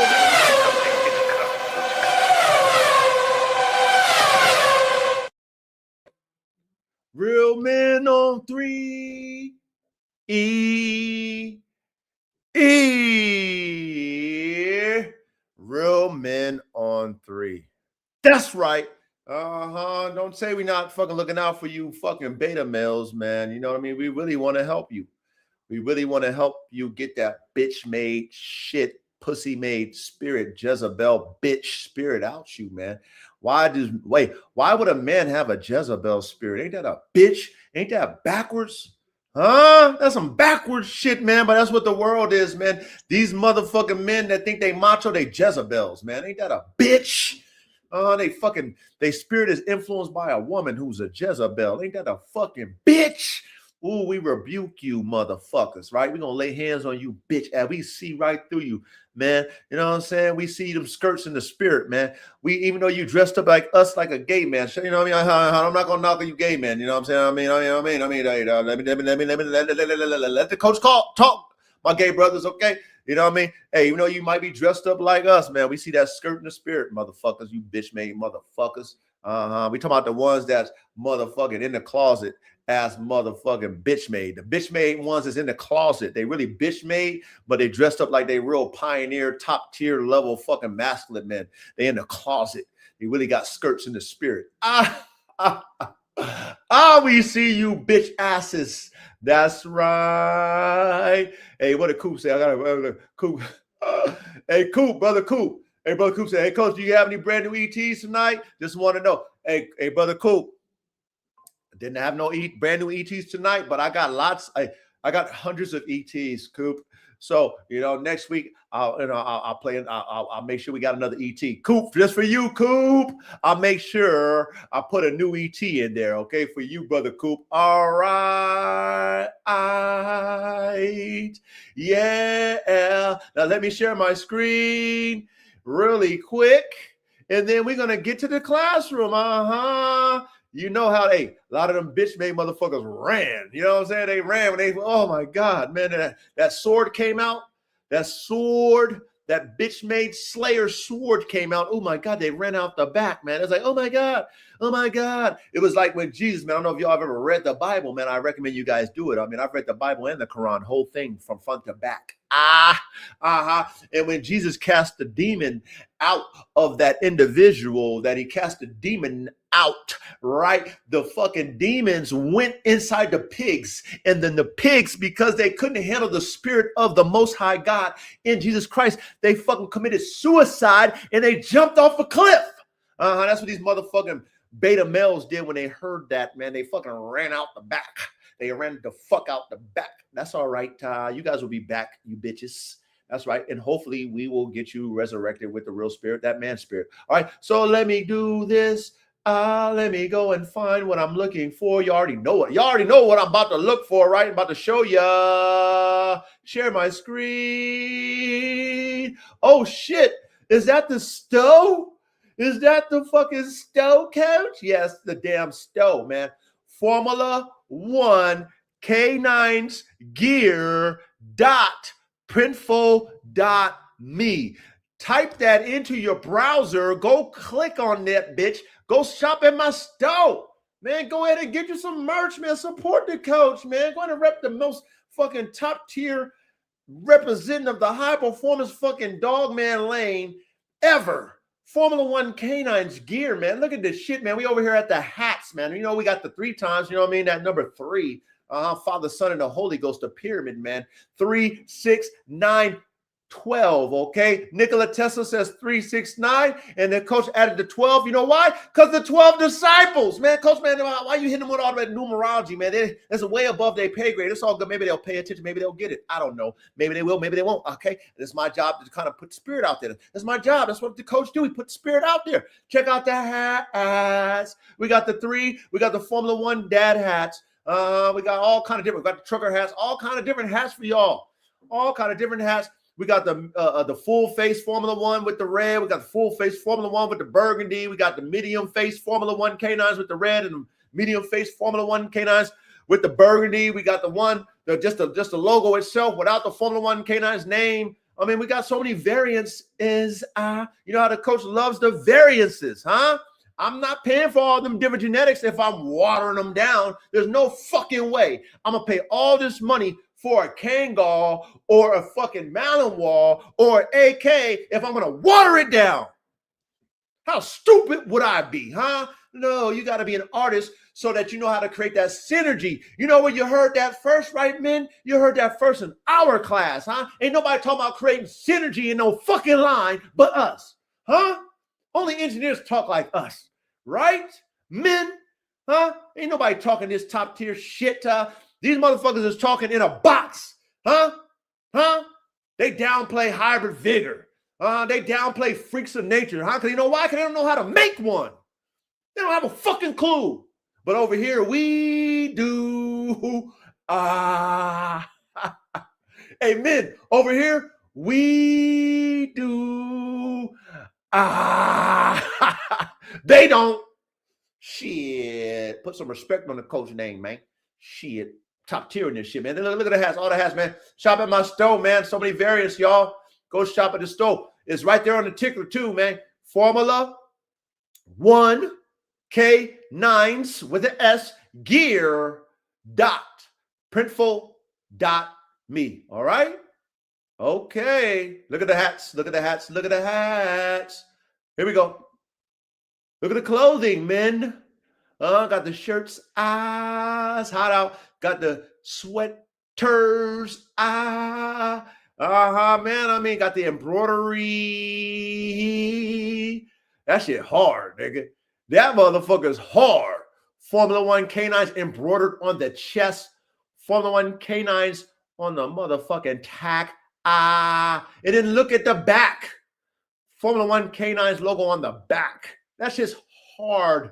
Got all sizes for you, okay? We got different variances of shirts, men, sweaters, different styles, okay? All premium. Coach ain't doing nothing but premium.com, okay? Premiummerch.com. That's what Coach is doing, man. Look at that. Look at this. Look at this. That fucking 3 Coach, man. That's y'all. That's y'all. We just represent the 3. That's all we represent. Y'all coaches. You feel me? Y'all all coaches, man. I ain't the only coach. We just represent the 3, baby. That's all we represent, man. Father, Son, and the Holy Ghost, the pyramid. 369, 369, 12, man. That's all we represent over here, man. Come on, man. Look at that. Formula One canines on the sleeve. Formula One canines on the sleeve. Damn it, coach. Damn it, coach. I know they hate this, man. I know they hate the fact that I can show them stuff like this, dogs and merch and, you know, my knowledge and all that shit. That motherfuckers be over there. You know what I mean? Instead of saluting, man, they want to shoot a real one. You know what I'm saying? They want to knock a real one down, man. God got me. You can't knock a real one down, nigga. God got me. Only way I'll get knocked down if God knocks me down, nigga. Period. You can't knock me down. I mean, I got too much fucking accolades in the field, man. My resume too thick and strong. My dog game is too fucking long and strong, man, okay? You can talk that shit, but you can't show me. Show me, man. Let's go dog for dog, toe for toe, production for production. Let's do that, man. Make sure it's yours, though. Make sure it's your productions, though. Don't be piggybacking off of another man's productions and making they shit. Don't be doing that. I don't want to hear that. That ain't your original sauce. Let me see your original shit. Huh? Let me see your original shit that's better than my original. Let's go original. Let's do that Colonel Sanders original recipe with original recipe. Can we do that? Most motherfuckers can't do that. They can't think outside their own box. They can't think outside the box to create a box, right? You know what I mean? Because you know what? It's going to take some time. It's going to take some work. You know what I mean? It's going to take some DNA. Look at this fucking zip up Formula One canines. Look at that zipper, man. That motherfucking zip-up hoodie is hard. You heard the intro, fellas. Frames, brains, motors, that's the code. Frames, brains, motors, that's the code. Frames, brains, motors, that's the code. Look at that shit, man. Come on, man. We got what? Stop playing with them, coach. I ain't playing with them. I'm not playing with these niggas. The fuck? Does it look like I'm playing? Shit. All I do is show. And then I talk about what I'm showing. I don't do it backwards. You know what my brother told me? One of my partners, one of my real close brethren, he used something called, remember, I know you guys ever heard of putting the cart before the horse? He told me niggas be putting the horse before the cart. I was like, ooh, I like that shit. I ain't never used it in that way. Niggas got it really backwards. Niggas be putting the horse before the cart and shit. Like, goddamn, these niggas ain't even got a horse, but they got the cart. What the fuck? That shit had me blown away when he broke that down. I was like, man, I love that, man. That's such the truth, nigga. Niggas be having the carts without the horse and shit. You know what I'm saying? Ain't that a bitch? But that's reality, man. Look at the hoodies. Man, go shop at my store, man. Formula One K9's gear.printful.me. Look at that high performance working dog, man. Engineer, man. That shit hard, man. That shit hard, man. That shit's hard with the Formula One K9's badge on the side, man, on some real military shit. We got to put the badge on the side like some military shit. Go, hey, shop at my store, man. Shop at the store, man. And Cooper, eventually I'm going to put different variances. The next variances I'm going to do is I'm going to do a white version. Coop. Okay, that'll be the next one I do. I got the gray, I got the black, and I'll do a white one. Coop, all right? All right, Coop. So that's coming next. The white ones, okay? Shop at my store, okay? I want to show you that. Got the embroidery. You know what I mean? We got AR-15. This is AR-15. That's AR-15 right there. That's AR-15. Look, we got Formula One K9s, all embroidery, by the way. All embroidered right there. Embroidered like the polo. That's like the polo, man. That's like the polo. You know how the coach do it, man. The polo do the horse. We had to do the AR-15 on that bitch. Legendary AR-15 on a fucking shirt. He's the logo. He's the one. He's the one. He's the dog. He's the one on, okay? Anyway, like I said, go shop. Go shop, okay? Go shop. Shop at the stove. Shop at the stove. Legendary AK-47 chopper, aka the Bone Crusher, legendary. Get that Bone Crusher shirt. My brother Lucky Mills got this one. My brother Lucky, Rock Solid. My bad, Lucky Mills. You might want to get one, Lucky Mills, though. My bad, Lucky Mills. My brother Rock Solid got this one. Rock Solid got this one, man. Shout out my brother Rock Solid. And Coop got it too. Coop got one too. Coop got an AK shirt too. I think he got an AK hoodie. Shout out to Coop. So anyway, go shop at my store. I'll digress my screen and we can get started in the classroom. All right. Thank you for your patience, men. All right. And yeah, let's get ready to get this bitch going, man. For those of you who qualify, hit that motherfucking link. If you don't qualify, you won't be allowed up on the stage. It is what it is. All right. You got to be in the class. You know, you got to show a consistency to be able to be allowed on the panel. All righty then. Other than that, make sure you guys participate in the class. All right. Participate in the chat. All right. And we'll do this and that. We'll do this and that. That's right. So here we go. I'm putting that motherfucking link in the chat. Right now, the link just hit the chat. Hit that bitch. Hit that bitch. If you qualify, hit the link on and we'll get it going. We'll get it going. Jenny Johnson, big salute to you, Jenny Johnson. Hopefully, Jenny, you can take this man type conversation. This, you know, it's very masculine here. So hopefully you're not turned on, Jenny. Turned off. I apologize, Jenny. Hopefully you're not turned off by the masculinity in this class. All right. But you can definitely learn something here when it comes to high performance working dogs. Ready, brethren. Salute, brother. Yeah, salute, man. How you been, brother? Holding it on. There we go. That's what we got to do. We got to hold on tight, man. We got to hold it on. We got to hold on tight, man. So you doing the right thing, man, like Spike Lee. crazy in these streets these days. Oh my gosh, it is, man, and it's very sad. Oh my God, I'd be wanting to cry and stuff, man. I can keep it 1,000, man. I'd just be so saddened in my heart about this, what's going on. It's just sad to me. It's like, man, it's like we could be so much better, you know. Yeah. But at the same time, if you, like I said, if you wasn't raised right, if your computer wasn't programmed right, you'd be a fucking dud and shit. That's how it goes. Exactly. Well, as we get older, we understand that more. You know what I mean? Facts. You know, so I'm grateful that I understand. Yeah. Verde. What's up? What's up with it, coach? What's good? Salute, Verde. What's good with it, brother? Ready? How them pops?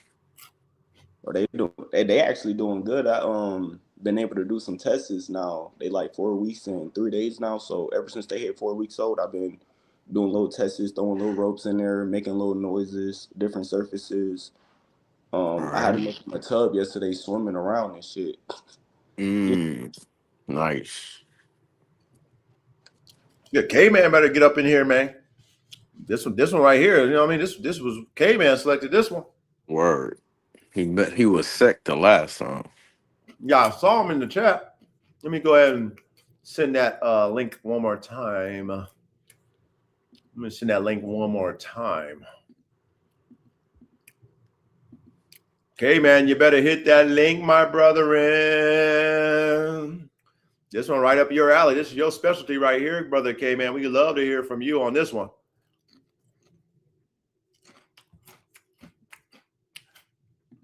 Caveman. Yo. What's happening? Caveman. Salute, caveman. What's up, fellas? Hey, what's good on what's good with the Humboldt County, man? How you liking it? Yeah, I'm still getting settled in. Still Okay. setting up the homestead, the garden, soil and fence and shit. How do you like the culture over there so far? I know you only been there a week and a half, right? 2 weeks, maybe. Yeah, how long has it been? Maybe 2 weeks. Yeah, maybe 2 weeks. I think it's 2 weeks, like Monday. But anyway, I like it. I'm out in the mountains. I see the culture only when I want to. Like no one can see me where I'm at. Do you see the sheriff flying his choppers and his drones over your head? No. Just know that they're doing that, by the way. Well, I hear that's any kind of police activity out here is very rare. I would have to beg to differ out there. If they tell you that, don't believe it, brother. Because you know what they got over there?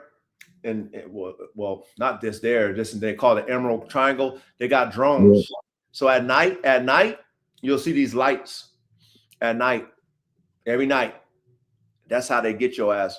But if you don't know, you might think it's like a star and shit. No, that's a fucking drone.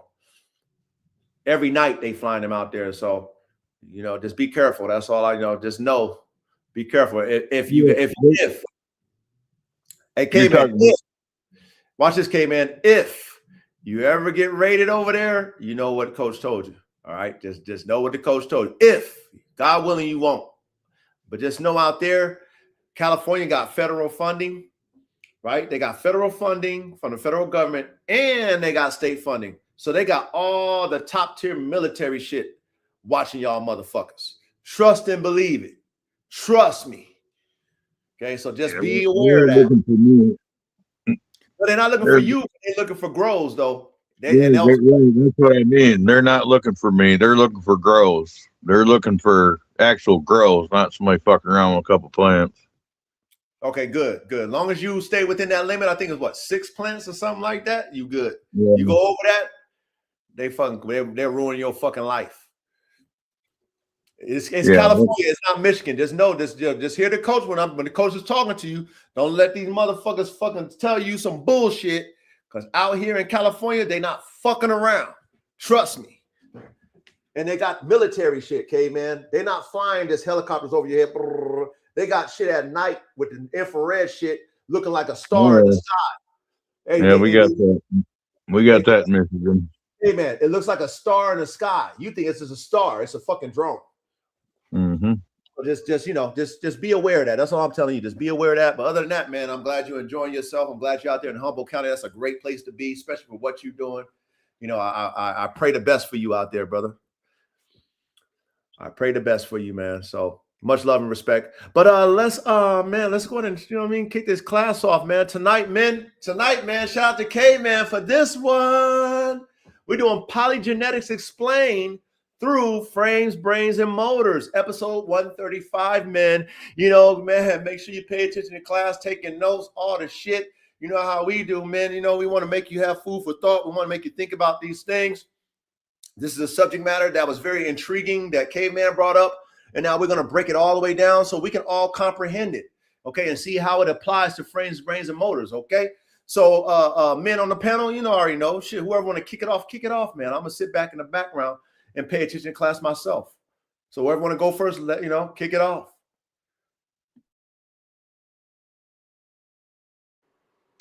All right, back.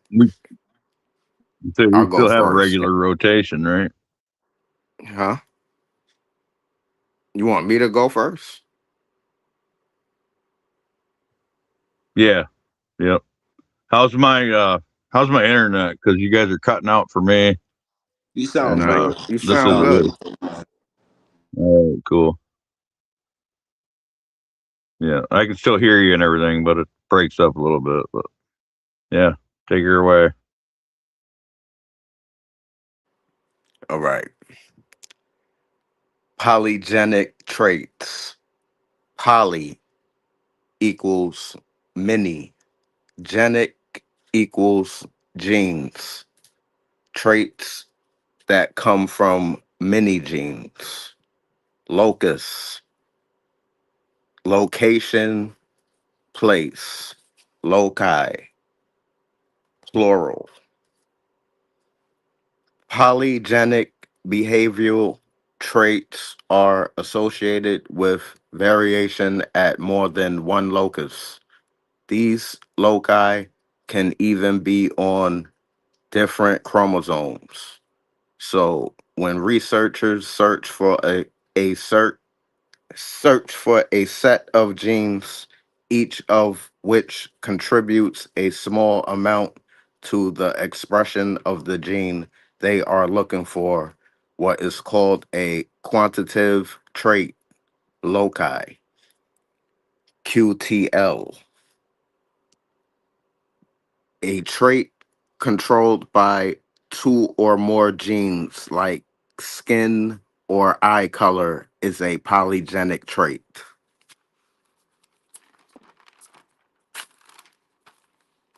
A trait determined through the interaction of products from multiple genes.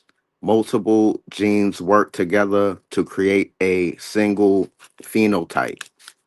Usually with polygenic traits, the combination of many genes leads to a range of phenotype possibilities for the trait. You can see this with examples: dog skin color, eye color, height. They can be categorized by the different gene products interact to create the phenotype. Some result from additive interactions. The products from both genes layer on top of each other to create a new phenotype. Some polygenic traits result from epistasis, where the gene products are a part of an assembly line that either produces or destroys a molecule. And some polygenic traits are the result of two or more redundant pathways that have the same product. Monogenic trait determined by one gene. Examples: sickle cell anemia, and Huntington's disease. For instance, imagine going to a group dinner where everyone wants to order something different, just like how each person's food preference influences the final menu. Polygenic traits are determined by multiple genes working together, much like the multiple opinions shaping the dinner choice. In both scenarios, the final outcome, whether it's the menu or a trait like eye color, is a blend of various inputs where each person's preference or each gene's influence contributes to the overall result. I digress.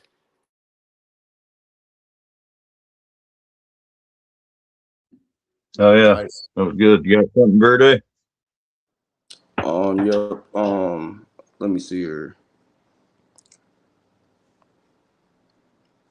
In the world of dogs, polygenic or polygenics traits are all. Hold on. That was the wrong one. Wait a second.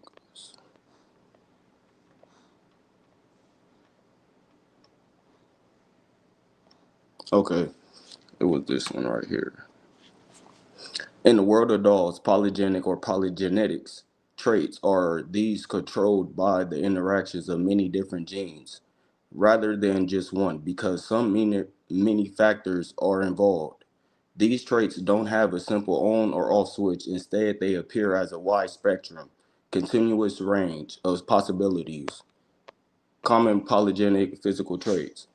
Most of dogs' complex physical structure is polygenic. This explains why puppies in singular litters can vary in so much size or shape. Size and conformation factors like height, weight, and the assembly of the front ends are controlled by numerous genes working together. Health and conditions.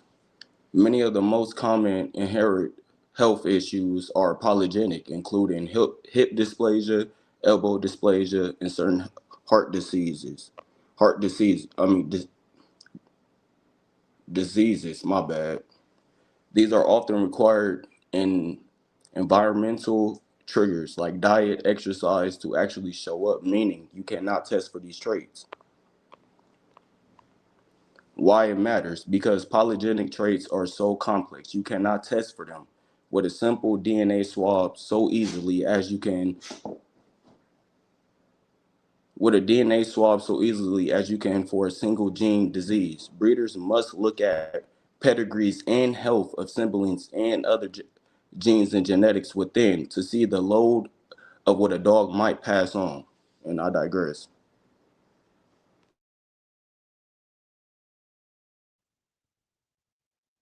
All right, yeah.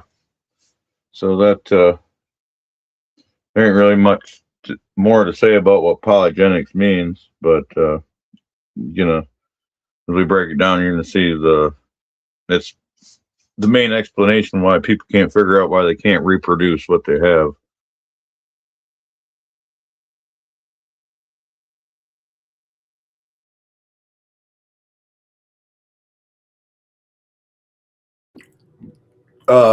K-Man, that's it, K-Man. Come on, man. You gotta give us more than that, K-Man. You better use some weed seeds. You better use some of your dogs. You gotta do more than that, brother. What are you looking for? I mean, you want some examples? Yeah, I want you to elaborate, brother. There's no way we doing this topic without you elaborating, brother. There's no way. Yeah, well, I figured that'd come, but if you want to, let's say the speed of a dog, for example, if you have like 30 different traits on 5 different chromosomes that need to all add up to make your dog the fastest dog on the planet, it takes a lot of breeding, a lot of calculating. And like I said, that it explains how some dogs line up with all these traits and they're top performers, but when you breed them, you don't get that because it takes so many different genes to line up to make that combination. As soon as you introduce new genetics or even recombine those genetics, because the dog's carrying two genes, that when it gets scrambled, without line breeding or proper crossing, you're not, it's hard to narrow that down.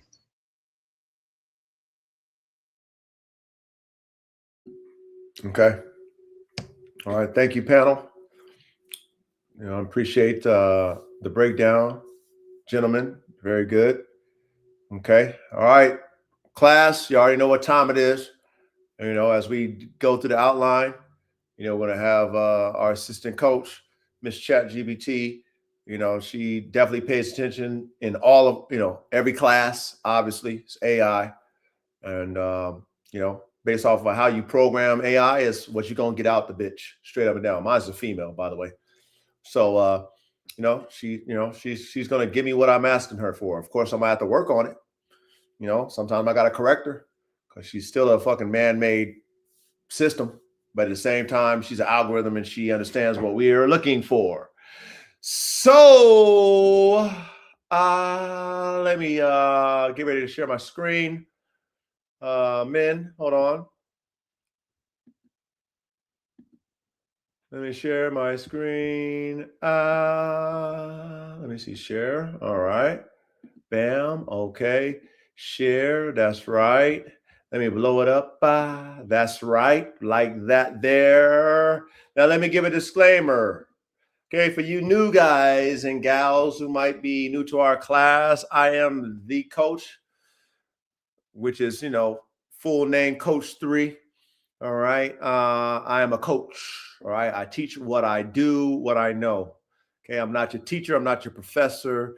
It's not an English class. Okay. This is X's and O's for high performance working dog men and dog women engineers and high performance working dogs. This is what this is like. This is what I'm teaching you guys. All right. So don't hold me accountable if I slaughter a word. I do pretty damn well at narrating. All right. So I always advise you all to follow along, read it yourself.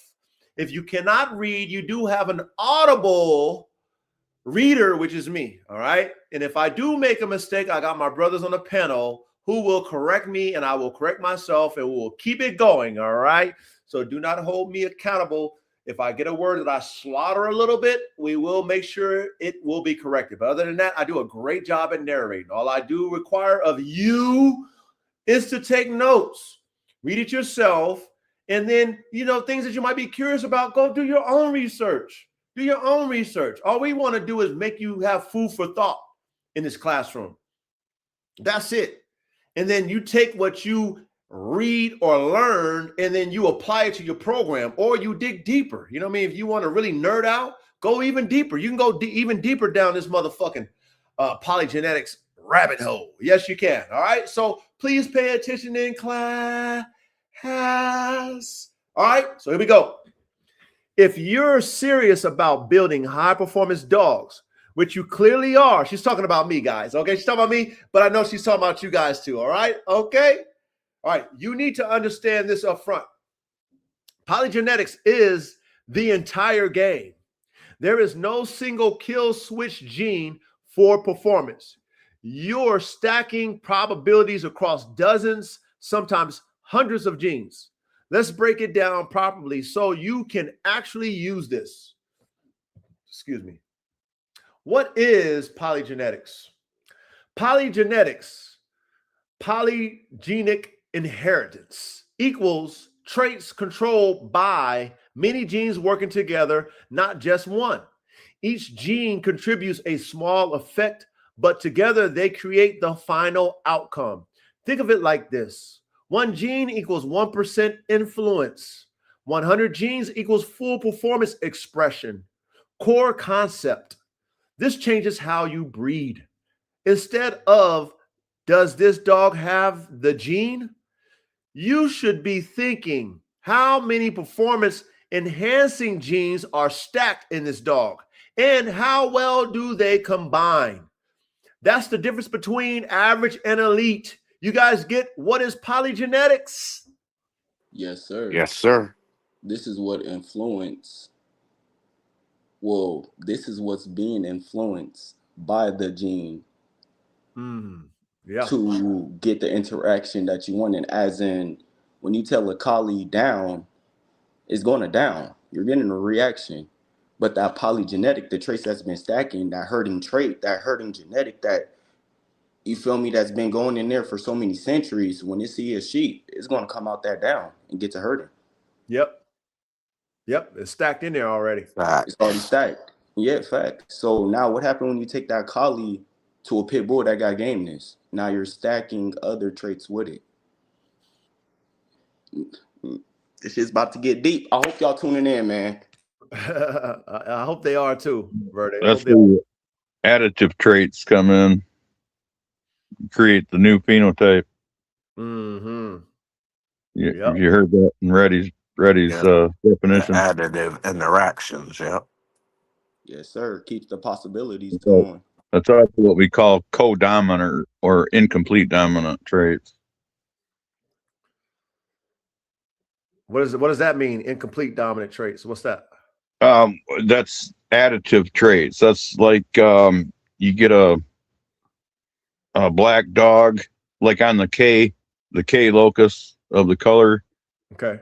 You have black and you have red, but you can have black and red together, which is brindle. That's a codominant trait. And then you have other dogs that get their coat type from two different genes. Like you get a short-haired dog and a long-haired dog, and you'll get a medium coat dog, or you'll get a short-haired dog with a double coat. You get a short-haired gene from one parent and double coat gene from the other parent. Okay. You guys get that panel? What K-Man broke down? Yes, sir. All right, cool. Chat, hopefully you guys got that, what K-Man just broke down. Please pay attention in class. Here we go. Examples of polygenic traits in dogs. These are the traits that actually matter in your frame's brain's motor system. That's the code. That's right. Brains, neurological system, drive, prey, hunt, play, nerve strength, stress tolerance, trainability, focus and clarity under pressure. No single drive gene exists. It's a network of neurological genes influence dopamine, serotonin, etc. Okay, you guys get that with the brains? Yeah. With the polygenic traits in the brains? Okay, cool. Let's go frames. Structure and build, bone density, joint angles, muscle attachment points, ligament strength, size and proportion. Structure is heavily polygenic, which is why you get variation even in the same litter. I like that. I like variation. Yep. I like how they broke that down. Fire. Yeah, I like that. Now we know what to call it. Okay, here we go. Motor, performance engine, speed, explosiveness, endurance, recovery rate, oxygen efficiency. This is where polygenetics become brutally obvious. Two dogs can look the same, but one has a Ferrari engine and the other doesn't. I love that. Yes. That's why you keep whole litters, men. Facts. Don't want to give away the winner. You're right. You might have one that might not look the best, but it's got the Ferrari engine in it. He might be too small. She might be too small. She might be this, but she got the motor. She got the motor you need. But again, even though they might have the motor, that doesn't mean they can pass it on. So that's another flip of our coin. Right. Engineers, right? That's what we got. That's why we keep whole litters, man. If you got it, you got genetics like that, you got a team, you put that, you give all them dogs to the squad. so we can test them all. All right, let's Facts. keep it going. Excuse me, coach. Go ahead. Not to Go ahead. cut you off real quick. Go So ahead. TSD in the chat, he said when it comes to that, he said I think you should breed to your desired meaning. If you breed a collie to a pit bull, you got to be looking for an aggressive sheepdog. But something that I just learned in the recent 2 weeks of me going to this bite night class, disclosure, but it's like I seen two ADBA, and we could say they was ADBA blood. They showed me their paperwork. They showed me the blood with the parents, the camps that they come from. And let's just say that the breeders that sold them the dogs told them that they don't believe that they're going to be able to bite work these dogs, pit these dogs on men. Why? Because they only known for being aggressive with the dog. I'm gonna use that word, okay? Right. Let's just say that these two breeders, these two handlers, get these ADBAs and is able to alter a genetic, not as in they are able to get in the dog and you feel me, like redirect the brain, but at the same time as a handler, because they, once again, these polygenetic, that's where I'm getting to. It's like a lot of these breeders think these dogs got one purpose because they only been doing it for so long, and they forgot about that other purpose. What else went into that breed? What else purpose it had? And then people get it, and then they are able to alter it, and then people be amazed by it. So I won't necessarily say that somebody will be looking for an aggressive sheep dog, but it could be more for intensity. They might be looking for a livestock sheep herding dog, something that can guard and herd. But once again, it's like, what do you do with that dog? Like what Coach say, are you testing? Because that's the real thing. Like you get an ADBA and you let that ADBA be ADBA. Of course, yeah, you're gonna have a pit bull. But what happened when somebody get an ADBA at 6-7 weeks and they start throwing sleeves in front of it, start building silver aggression, and now this motherfucker instead want to hit man and no dogs. I seen it in a room where this dog is in a room where 10 other dogs barking, and at one time it looked at the kennel, its own man. So Yep. we got Influenced by their environment, which is the other dogs too. You'll be amazed, right? That let's say if that pit bull was raised with a fucking collie and the collie's over as a puppy and them dogs is over there nipping at heels, I bet you that pit bull will learn how to fucking nip at heels too. facts. I bet you it will. Agreed. I bet you that pit bull will. If it was raised in that in that energy. Now, unless that pit bull was bred so inbred that it's a fucking dummy, it's a one-trick pony and shit. There's a lot of them inbred dogs is dumb as fuck. So they might just be like, so just, oh my god, I just gotta bite shit and kill shit. Then it is what it is. But most dogs are a product of their environment, which is what you were saying, Verde, as far as like going to these classes and you've seen these dogs and they're being influenced by the other dogs, right, and directed by their handler.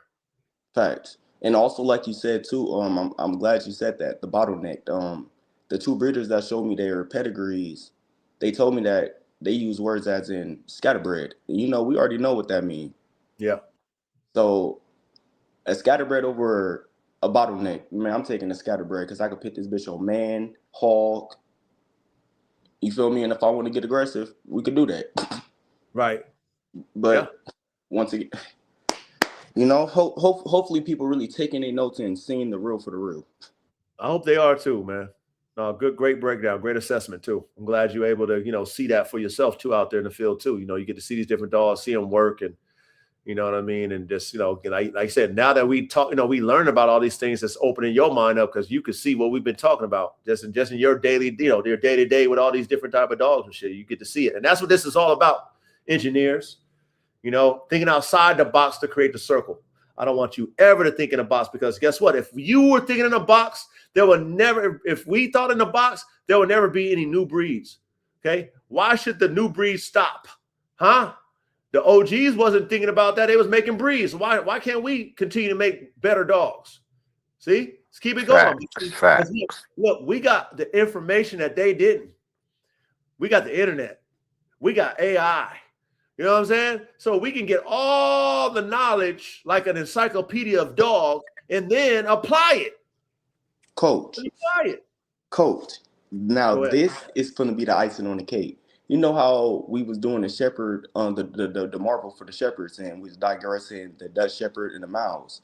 And you know how they said around, around the time when they was upbringing the breed that they use American Pit Bull Terrier in the breed, right? Yeah, So for the tell me why. Tell like not to say this to you, coach, but like to the class. Why would a pit bull not direct to a kennel of dogs barking, but a Mal would? And I seen this in person. I watched the dog untarget from the decoy and lock onto the dogs 3 times in one session. And I mean, if them dogs was out of the kennel, I know for a fact that Mal would have handled any dog in that room, including Ozzy the pit. Like them Mals, yeah, they're there. And I seen it that night because I had to ask myself, wait, why is this Mal keep directing to the dogs? And then I went, whoa, the pit, it's still in there. Yes, yeah, it was bred in 15 generations ago, but this is what happens when you're selecting and you're maintaining a genetic and you're stacking it up on one of another. What we're learning tonight about polygenic, I seen this shit. I watched the Mal go from decoy. And mind you, there was like 20 people in this room. Why would and I had to ask myself that too. Before it directed to anybody, it went to literally to the kennels. It wanted the dogs. I was like, yeah. Yeah,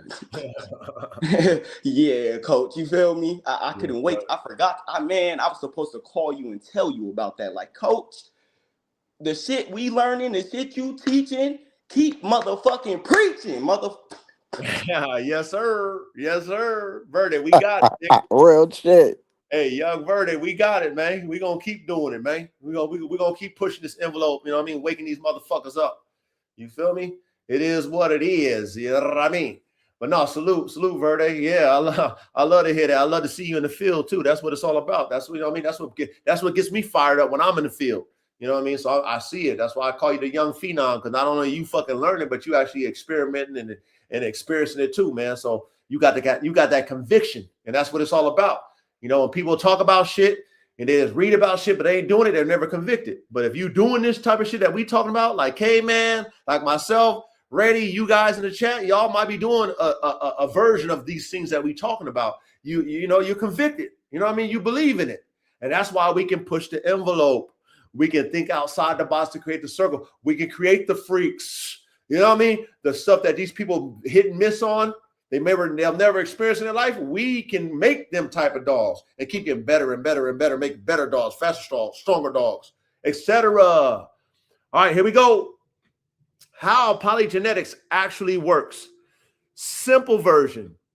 Each parent contributes 50% of genes, but not evenly distributed traits because of meiosis, which is genetic shuffling. Oh, we've learned about that. Yeah, she's going to make sure we know that we've talked about that. You got to know how to program your motherfucking AI, man. Recombination of gene crossover. Oh, we talked about that too. Results. Every puppy equals genetic lottery ticket. Yeah, we know about that. Thank you. Thank you, assistant head coach. I appreciate you.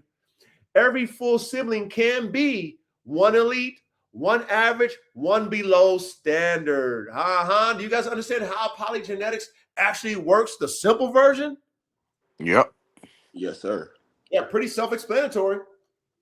Genetic lottery. Gotta love it. Gotta love it. All right, here we go. Additive effect, the real key. Polygenetic traits are mostly additive. Good genes stack, better outcome. Weak genes stack, worse outcome. I mean, that's pretty self-explanatory, man. Example, if both parents are 7 out of 10 drive, puppies average 7 with variation. All right. If both are 9 out of 10 drive, higher probability of elite puppies. This is why breeding 2 high-level dogs matters more than pedigree hype. Oh, you guys get the real key, man? Anything you want to add? To those pedigree lovers? Yeah, them dogs are no good, man. I say this, not to cut you off, Freddie. If you got a pedigree, study it to understand where it went wrong, period. The only thing with pedigree, men, okay, the only thing with pedigrees, the pedigrees tell you about the dog. If the dog doesn't have any real stats, like, see, when we learned about the thoroughbred, they tried that already. It didn't work. They had the pedigrees, they was matching pedigrees, and they had the stats, and it didn't work. It didn't work. Okay? That's where that genetic lottery came from, is from the thoroughbreds. Okay? They have to test everything, right? Before they was matching, you know, like when Secretariat was the big hit, they was breeding Secretariat to everything. It was missing and missing and missing and missing and missing and missing and missing because Secretariat wasn't a fucking great producer. He just wasn't. But they found out over time, if you put a nice top tier fucking stud to his daughters, you can get something similar to fucking Secretariat. Not him, but similar. So with that pedigree, you matching those, you know, those elite stats, men, right? We imagine the stats from the side. Like I'm matching AK stats with Gunner stats and his mother's stats and anything behind him. And I'm matching these stats up, right? So I'm like, okay, I should get this. However, that dog that is not guaranteed to hit the lottery to produce what he is or she is. It's not guaranteed. It could be the lesser one, right? That's why with thoroughbreds, they breed everything. Even if it's not a winner, they're going to breed it. You see what I'm saying? So that's why really the pedigree for me, right? I don't look at the pedigree for shit. Me, I got a whole bunch of them stacked. That does not, I don't look at them to study how that shit was bred. I don't give a fuck about that. Me, I care about if this dog in front of me can produce what I want in my lab notes. If this dog can produce what I want in my lab notes, fuck the pedigree. That's why she says, this is why breeding two high-level dogs matter more than pedigree height. This is why she says that, man. You guys get it? Yeah, the pedigree dog is just a part in the end. It's his name. It's a name. It's a name. It's a family tree. It's AK. It doesn't work. It's not a worker. Well, put it this way. It doesn't guarantee you the results that you want. The animal in front of you that you're breeding is what matters. Who gives a fuck what's behind it? If that dog was a mutt with no pedigree and it's producing me superior dogs, I can give a fuck about what's behind it. I'm breeding it. I'm breeding it. Period. You know why? Because when I do my notes and I have my future dogs and I'm seeing the puppies come out, that dog matters to me. I don't give a fuck where it came from. Me. I want productions. I want top tier. And if that dog is giving me that, I'm not going to get it. There's no formula behind that. It's going to fucking tell me that, you know what? That formula I can reproduce. If I just follow that formula, I can reproduce it. Because it don't. That's why they call it a lottery. It don't work that way. If it was that way, if it worked that way, it would be that easy. If me and you all men could study pedigrees and follow formulas and breed like that, we should all get top tier dogs. But it don't work. It doesn't. It doesn't. You worship the dog in front of you that is a producer. That's who you worship, men, because that's going to allow us as engineers to reproduce something greater. It's like, you know, it's like an artist with his tools, man. If we ain't got the right tools to do our art, you know what I mean? If I'm a race car driver, you know, we got all these fucking race cars of the past that this race car from 2020, 2026 version all derived from. Okay? Those cars in the past ain't shit to the new one. The fuck? Well, I'm going back to fucking the year 2000 car. What the fuck? These motherfuckers got hybrid cars now. They got fucking, with the Formula One, they got the electric motor in. They got the V6 motor now. They used to have the V10. Now they got the V6 motor with the electric. Lapping niggas. You think they worried about a 2000 fucking Formula One car?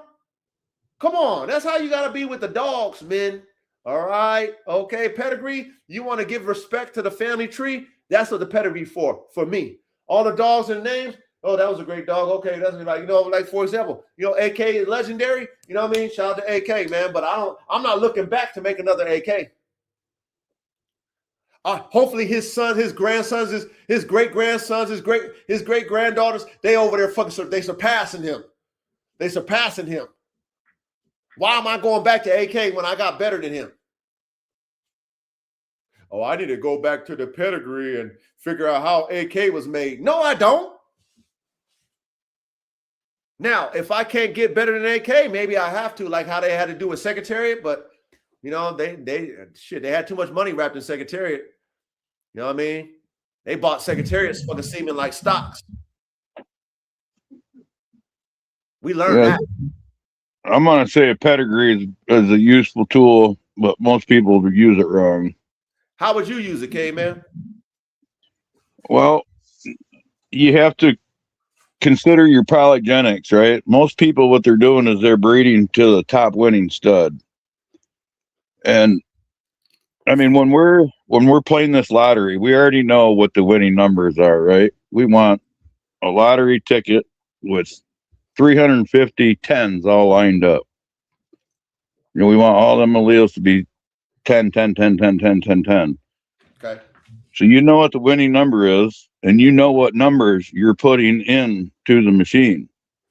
Now, you can't guarantee how they mix up, but you're trying to stack up tens on these tickets you're putting in for input, right? So if you breed to the top winning male, and he's got tens in all these places, but he's a 4 in this spot or whatever, and your dog is 2, then you're not, you know what I mean? You're just breeding a weakness. Right. So in a pedigree, what you need to do is you need to find the weakness. You need to be honest and find the weakness in your dog or whatever stops it from being perfect, the ideal dog. And you need to go to another dog in your pedigree that has that trait to, you know, to correct that flaw. But you still want to keep all them other alleles you've been stacking up, you know, through this bloodline. So how would you go back to a dog when the dog is dead? Oh, well, okay. You usually don't go that far back. For one, these dogs are usually alive. You know, I mean, we're talking 3 or 4 generation pedigree you're studying. Okay. Not okay. And usually, like the people that were doing this for real, they all knew each other and they knew these dogs. It wasn't like, you know, the show world or the pet world or just the pedigree paper stacking world. This is people who are actually meeting with their dogs, competing with their dogs, using their dogs on the farm, meeting at the fucking coffee shop or the restaurant, you know, and talk about how their herding dogs are. And they're correcting flaws in each other's dogs with dogs that, you know, can do that. Okay. And so you might have to, like, you want to breed back to this dog over here, you might have to breed to his nephew or his granddaughter or something like that. But basically it's that balancing, you know, that stacking. Well, creating that synergy that we've learned. Synergy, yeah. Yeah, you can't just breed to a dog because it's winning or breed to a dog because it comes from the same bloodline. If your dog's starting to get too short and bully, too heavy, running out of wind, running out of maneuverability, and you don't want to go outside your line, you got to find the dog in your line that's a little bit lean and long-legged. But check this out, K-Man. Most people with their pedigree, they don't have the access to the dogs in the pedigree. That's what we're talking about right now. That's why I say in today's world, right, that's not even a reality in today's world. Yeah, like, for a lot of people, it's not, because for one, people aren't doing any of this right. Like, they're just producing dogs. Correct. You know, they're not producing tools. Correct. Facts. They are not producing tools, and they don't have a yard where they have them, or like you said, a group of dog men and dog women who are with you in the movement, and they have the pieces. So if I'm lacking something in a dog that's in front of me, and I know I need to add that what I'm lacking to create synergy, I need to know where I need to get that from. Most people don't have that network today. And like I said, if you think that you're going to read a pedigree without the network and think you're going to recreate that or get whatever that dog is today, that's fucking you pissing in the wind. You pissing because DNA. That's all I'm saying. Those people might as well give up anyway, because that means they're not producing anything to begin with. Because if I'm let's say I'm producing a livestock guardian breed, right? There's millions of people using livestock guardian breeds. It's not just me. But if I'm just trying to produce the new fad and it ain't caught on yet, you know what I mean? There is no network. Right. But then of course, like we said, man, that's when you create your own yard. And you use your resources to build your own shit. You get your part. But like we said, that's not attainable for most people either. Correct. But yeah, if you're doing anything of any substance, there's probably other people doing that you can work with. If you're not, then you should probably examine. Yeah, they should probably hang it up. Should be hanging for them. There should be other dogs like that out there to breed with. Yep. So again, men, if you guys want to believe in pedigree, try it. Try it yourself. The reason why I don't believe in it because I tried it and it don't. I mean, it's just fucking a lie, and it don't do it. And it really is a lottery. And it was only until I kept whole litters and I seen dogs that I would have fucking gave away that produced me some top tier shit. And I was like, oh shit. Like, oh wow, a dog that was mediocre in my eyes produced fucking superior animals. Like, what the fuck? How does that work? You're right. So the pedigree wouldn't express that to me because that dog wouldn't have been in my pedigree. For me, like I wouldn't have picked it, so it wouldn't have been in my pedigree. But because I kept a whole litter, now it's in my pedigree, and now it produced me some of my best dogs. So it's like shit like that. That's where it's like pedigree can be very deceiving. And now that we understand synergy, it is deceiving because I'm not matching high drive with high drive. Like I told you guys before, I was told that when I bought that Buffalo dog DNA off that dog, that Rocky, that American Bulldog Rocky. Okay. And Jackie told me, do not breed this fucking dog with a high drive dog. Do not. She was adamant. Do not breed this dog with another dog with a high drive. She told me that. Okay. Now, I didn't go into depth. I use my common sense. Now I understand synergy and balance. I get it now. Right? You're going to put high drive with a high drive. Now I'm going to have an uncontrollable dog. Too much drive. Too much. Right? But you're like, okay, I'm matching pairs of pairs. Same with saying, no, men. Engineers, we don't do that, engineers. Engineers, we want balance, engineers. We want synergy. All right? So maybe this dog don't have that same type of drive. Maybe this dog wasn't your first pick. Maybe this dog wasn't your second pick, but maybe this dog was calm enough to tame and balance out this high drive gene. Polygenetics. Let's keep it going. Why? You can't guarantee results. Oh, man. What I mean? It's so funny how we get into these fucking, she always ties us into what we're talking about. Because genes don't pass evenly. Some combinations cancel each other out. Some unlock hidden traits. You're working with probabilities, not certainties. You guys get this? Why you can't guarantee results? Yeah. The genes don't pass evenly. It's not a certainty that you're going to get what you're going to get when you combine these genetics. Right.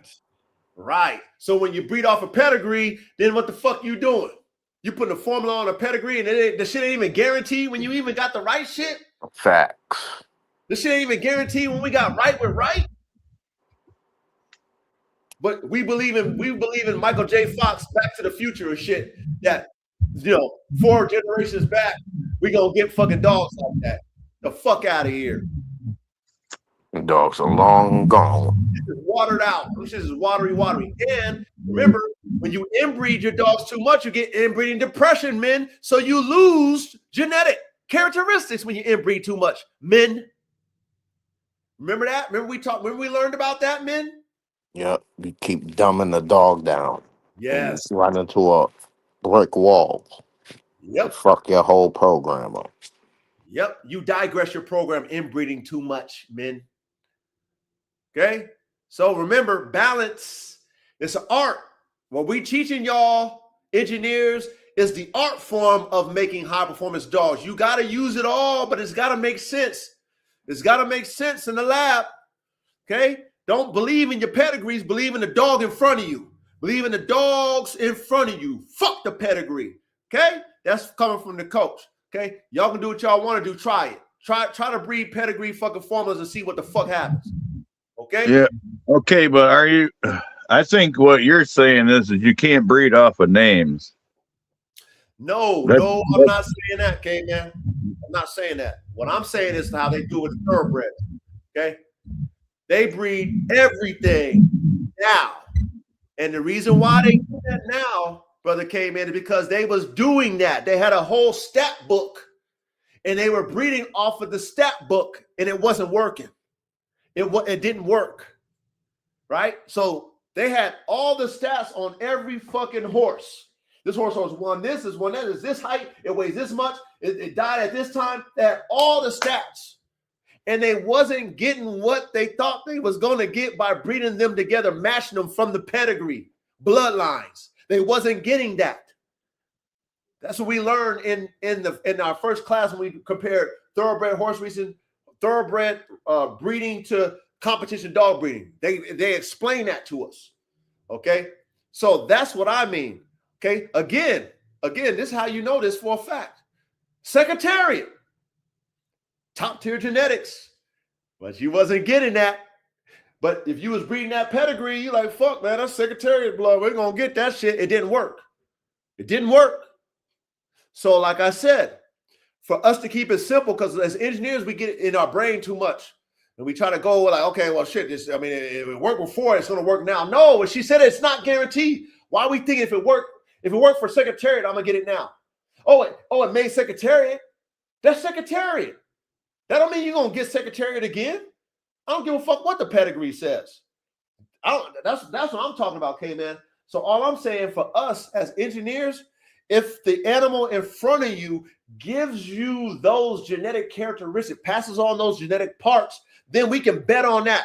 Fuck what's behind them. We're betting on what that actual animal in front of us can give us. Period. If that animal got the best pedigree in the back of him or her, but she can't give me what's in the back, fuck that pedigree. Fuck it. Because the dog that I got can't fucking reproduce what's in the pedigree. Which is, not every dog in the pedigree is elite. We know that. Not every horse in that bloodline is elite. They got popular sire syndrome in the thoroughbreds. One elite horse, every other one is kind of mediocre, but they breed on the 1, 2, 3, 5 elite horses. Why do they do that? So that's what I mean, K-Man. I'm not saying the name. But again, men, I'm gonna tell y'all this. Y'all do what y'all want to do. Okay, this is just coach speaking from conviction. Okay, I want you guys to do what you guys want to do. Y'all engineers, y'all want to breed off pedigree, do it. I'm not deterring you guys from that. I'm just telling you how I do shit. Okay, I look at the dog in front of me. That's all that fucking matters to me. Can you give me synergy, or can you produce yourself as a prepotent dog? I either want synergy from you or prepotency. That's it. Was ever behind you? Salute to all the ancestors, but I ain't breeding because of them. I'm breeding because of you. That's how I breed. So that's why I just wanted to clarify that, K-Man. Yeah, that's what I was trying to get you to clarify what you were saying, because there's a difference between saying you can't guarantee or you can't base your decisions solely off of pedigree. But I don't know. I was just trying to clarify that so you're not like totally discrediting what's behind the dogs. Me personally, like I said, K-Man, me personally, I only worry about what's in front of me, K-Man. Because I don't look back. Yeah, absolutely. But what's behind that dog matters. And that dog came from his pedigree. But does it mean it's going to produce his pedigree? Does it mean it's going to produce his pedigree, K-Man? Well, not necessarily, but if what I'm saying is if you're breeding, all that is useful information.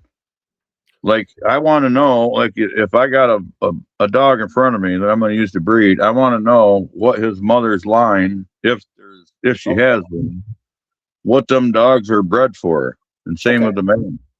And that's gonna tell me what I need to add a lot more, to not having that information. Got you. Okay, I understand. No, okay, I get it, K-Man. You're right. You're right on that end. Me personally, I don't look back in time. Like when I look at AK, I know his daddy is Gunner, but AK is not Gunner. So I fuck it. AK is way better producer than Gunner. AK is fucking way stronger than Gunner. AK is way more intense, bigger than Gunner. He's not his daddy. He's a part of his daddy. Okay, but see that right there also is useful information, right? If you're trying to breed, and you know that it's neither the mother nor the father's side that's going to give you what you want, it has to be one of the four. You know what I mean? One of the four different matchups. That's good information actually, because that tells you that you're not going to get that. Yeah, but this is what I'm saying, K-Man. If AK is producing himself, if he's producing what he is in front of my face as an engineer, I got a dog, he's got balls, he's who he is, he's producing a variance of himself. Me, I can care less about his daddy or his mama, even though I pay homage to his DNA, right? Because I know the dogs that produced him. I never owned Gunner and I've never owned Spade. I don't know how they act. I don't know them dogs, but I know AK, and I know what AK is and what he gives to his offspring because I have his offspring. So for me, I predicate my whole program off of AK, period. I can care less about his daddy, his granddaddy, all them, because I don't have them in front of me. I don't see them to say, oh, Gunner is now fucking the great-grandson now. Like, I don't even see that. I see a variance of AK for me. So I keep it simple. That's what I'm saying. I don't go back in time because I'm not even going to do that for AK. The only reason why I'm doing that for AK now is because he's a fucking super producer, just like they would for Secretary. If he was a producer of himself, then it would always reflect back to the producer because that's where you get it from. You see that horse? That's fucking Secretariat. Oh shit. Then that horse looked like he won like Secretariat. Yeah, that's Secretariat. But if no other dog in the pedigree is reflecting himself in the future generations, then that's just obsolete to because I'm not that dog reflected. It's not a pre-pro producer. The only way that dog will continue on will be if, like, for example, I'm showing you guys how AK and grandkids. You see AK. Yeah, y'all muffled right now. I was wondering if that was just me. I think somebody got they're not muted. Can you hear me now? You're like breaking up. Can you hear me now? Yeah. Okay. Yeah, it's clear now. Okay. I was probably breaking up. But anyway, like I said, you guys, men, I'm not telling you guys how to do anything. You guys can do whatever you want to do. If you guys want to, believe in pedigrees and do your pedigree stuff, I'm not saying what you saying is wrong, K-Man. So don't ever think that I would say that. And none of you guys. I'm just telling you how I see it because I keep it simple. I like to work with what's in front of me. I need my tools to work now. I don't look back in time. You know what I mean? I don't look back in time. I look forward. So that's for me. So Again, if Blackhawk produces better than AK, I'm not giving AK his props. I'm giving Blackhawk his props. It is what it is. That's how I see it. Blackhawk is doing this shit. That's Blackhawk's fucking seed. Now it's Blackhawk's turn. I'm not going back. Oh shit, Blackhawk. Okay, but, I'm not just talking to you though. I'm talking to other people that might want a 30-year program, and they might want to use that pedigree later in the future. How can you use, okay, man? How can you use dead dogs in the future? You trace down their descendants. How are you going to find those descendants in the pedigree? We got to be real now. How they going to find the Kennel Club? Who? The Kennel Club. Oh man, come on, man. You already know that's bullshit. Yeah, no, if you want, well, it won't. I'm probably not on there no more, but yeah, you can ask the Kennel Club who has dogs. But is that reliable today with all these fucking bottleneck fucking dogs today? What is reliable? I don't know. But what I'm saying is the pedigree can be useful in the future. Like if you're wanting to breed, or someone else is wanting to breed off AK and they don't have access to what you got, they only have a dog off of him, they can use that pedigree. No, they can't, because the only way you can get AK is you get AK semen. That's it. That's the only way you can get AK. This is how they do these Mayday dogs. That's fucking Mayday's dead 30 years, but they still call them Mayday dogs. It's fucking cap. If AK is not in that first breed, it's not an AK dog. Period. So unless you get a call off of me and say, hey, I want an AK dog 20 years later, you got to get a straw. Them dogs are not AK 20 years after. No way. Unless they just kept inbreeding. You already know that shit will be a fucked up AK if you kept inbreeding for 20 years. That should be fucked. So I just deal with reality, man. I don't deal with that shit, you know. I don't deal with like, oh, okay, I'm gonna find it from somebody else. I don't trust none of these motherfuckers with big dogs. These motherfuckers is liars. They lie. And they don't breed like us. They're not breeding like us. They might have some dogs that have the blood, but they might be breeding a whole different way than how we breed. Oh, I got the blood. Well, how'd you breed it? Well, I got it from. It's muffled again. I think somebody got their mute on. They don't have their mute because I'm here in the background. Caveman. There we go. There we go. But yeah, so remember, you guys can do what y'all want to do. I keep it simple, man. I deal with the dogs in front of me. That's what I'm trying to say, though. Not everybody's doing it the way you're doing it. Right. There's different ways of breeding. And, I mean, if you're trying to stack alleles, you should probably be using a pedigree if you don't have your own yard. Well, what are you stacking in alleles, K-Man? What are you stacking? Are we stacking genetic traits? Yeah, that's what I'm talking about. If you're not stacking traits, then polygenics is working against you. Right. So let's say the pedigree says this and says that, but you can't find that, but you can go find it from somebody else in another yard that might not be from your line, but still has your genetic characteristics that you want to stack. You can still do that, right, K-Man? Oh, absolutely. Okay, that's what I'm talking about. Because the reality is, fellas, that go back in time and see, for example, motherfuckers want Red Bull, find Red Bull. You want the foundation to buff dogs, band dog, the pre-potent Red Bull, find Red Bull from one of his fucking great grandkids. Good luck. Good luck. You know how you get Red Bull? You come to see the coach. You know why the coach got it? Because I got his semen. I got Red Bull in the flesh with his DNA. It's sitting on ice. That's the only way you're getting Red Bull. All that other shit sounds good. Sounds good. Oh, I got a fucking, great grandson of fucking Red Bull, but it was bred this way. That ain't no Red Bull. That's some fucking watery shit. You ain't getting that shit off no pedigree. You got to get that fucking straw. Or you got to get a heavily inbred motherfucking red bullshit, which is dead. That shit is dead. That's all I'm saying. Like, again, y'all do what y'all want to do. Like I said, I'm a realist with this shit. I don't wish upon shit. I don't believe in pedigrees like that unless it's mine. Unless it's my pedigree. Hold on, let me finish. Put yourself on mute, K-Man. Okay, unless it's mine, and I got the DNA in my lab. That means I can go back. I can go back in time, men, and I can go back. And I got, let's say I got AK's great-great-grandfather on ice. And I can bring him back. Or I got, another dog, which is a great-great-great-great-grandfather of somebody, and I got him on ice.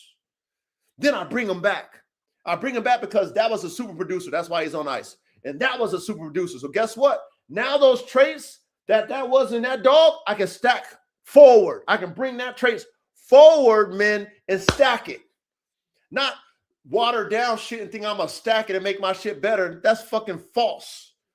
You know what I mean? That's false. That's false. Now, try it.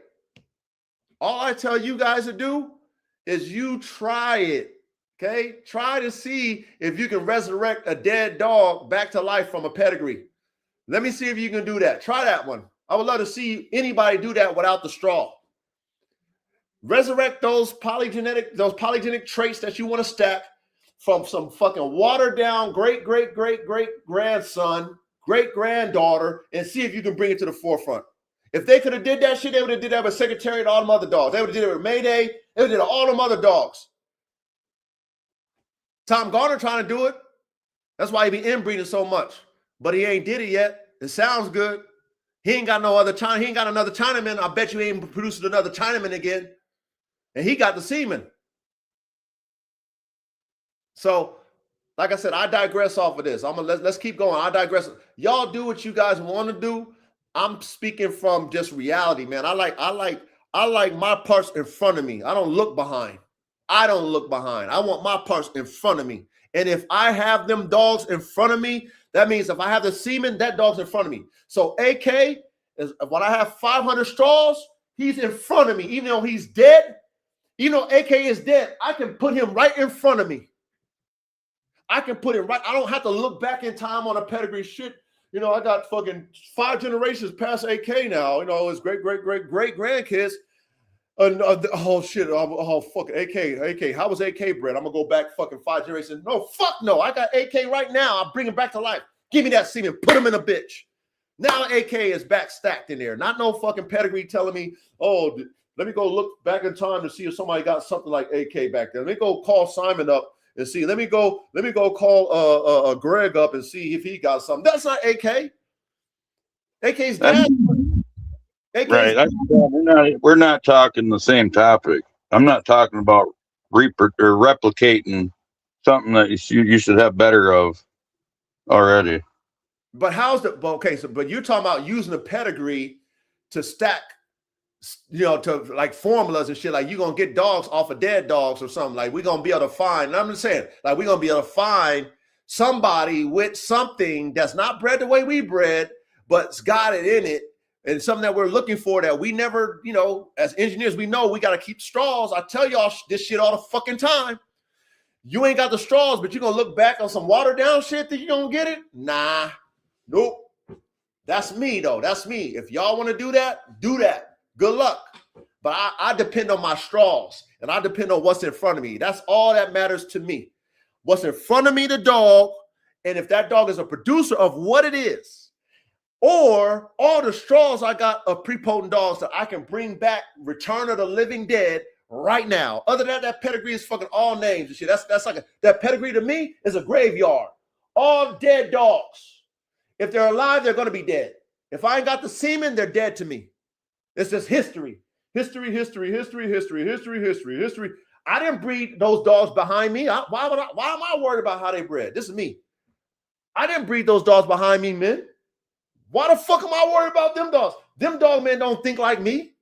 They had their own vision. Why am I going there digging back in time and I don't got the DNA? Only way I'm going to dig back if I can call a homeboy up, talk to him, and he got straws for me. You're like, yeah, man, man, I got the synergy for you, coach. Okay, cool. Yeah, you got the synergy. Yeah, and I got some straws. How much you want for the straws? Cool. Okay, is that a prepotent dog? Yeah, man, it produces. Okay, cool. Give me that. I'll do that, Chris Brown. Give me that, and then I'll put it in front of my shit. Ain't no guessing. Pedigree didn't do that. You know what did that? The straw did that. The semen did that, not the pedigree. There's no way you going back in time and producing a secretariat. Good luck. There's no way you going back in time and producing an AK. Good luck. Good luck with that. Only way you're going to produce a secretariat is you got to find the synergy with a secretariat semen, right? Which they tried and it just didn't work. It is what it is. Sometimes it works, sometimes it doesn't. But guess what they use? They use secretariat semen and put it in all kind of bitches, put it all kind of females. But he just wasn't prepotent. AK, prepotent. AK and bitch. And now I'm getting that. I know what AK gonna give me. Give me that. And guess what we just read? And we're gonna carry on. I'm gonna carry on. We can't guarantee results. Period. Let's go to the next one. Genetic distribution curve. Reality check. In a litter, top 10, 20% equals standout performers. Middle, 60 to 70% equals average working ability. Bottom, washouts. Even from elite parents. That's normal, not failure. You guys get that, men? Yes, sir. Even from elite parents.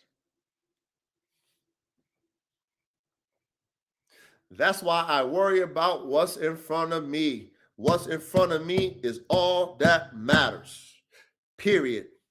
I got stacks of pedigrees, man. I got 3 big-ass fucking Bible-type binders of all the dogs I ever bought, pedigrees, and I don't ever look at them. I got the big-ass long scrolls, you know what I mean, the 6 to 9 generation scrolls. I got all that shit before I used to, be a pedigree guy. And then I was breeding, thinking I was going to get it, and I wasn't getting it. It's like, what the fuck? Because I figured out that most of that shit was lies anyway, paperhanging.com. You know what I mean? Motherfuckers wasn't doing DNA profiles back in the day. Motherfuckers was lying, hanging papers. You think you're going to get a formula off of that shit? Good luck. Try it. Y'all try to see what happens. Okay? I already did. So I ain't stupid. Coaches, I'm not game goofy, man. Y'all can be game goofy all you want. I'm not. Okay? I live to learn. I worry about the dog right in front of me. And if I want that dog right back, I'm going to use that semen. I'm going to go to my fucking sperm bank and I'm going to get that semen. I'm going to put it in a bitch. That's what I'm going to do. Then I'll get those genetics. Not over there back in time, worrying about what's behind me. That's me. Y'all know what I'm saying? That's me, though. That's the coach. Y'all do what y'all want to do. Line breeding versus outcrossing. Polygenetic strategy.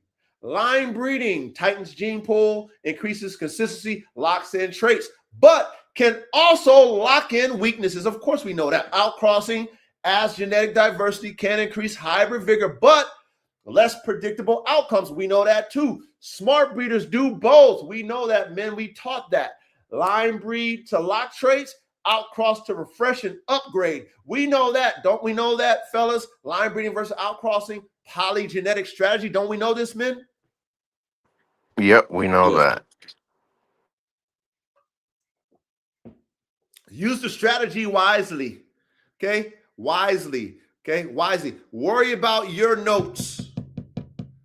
Worry about what's in front of you in your notes. If you are really good at what you do, you should already have this shit mapped out. The dogs you're going to use. If it doesn't work, the plan B's and C's, you should already have this shit mapped out. And we know we're not matching same with same. We're matching weaknesses with strengths.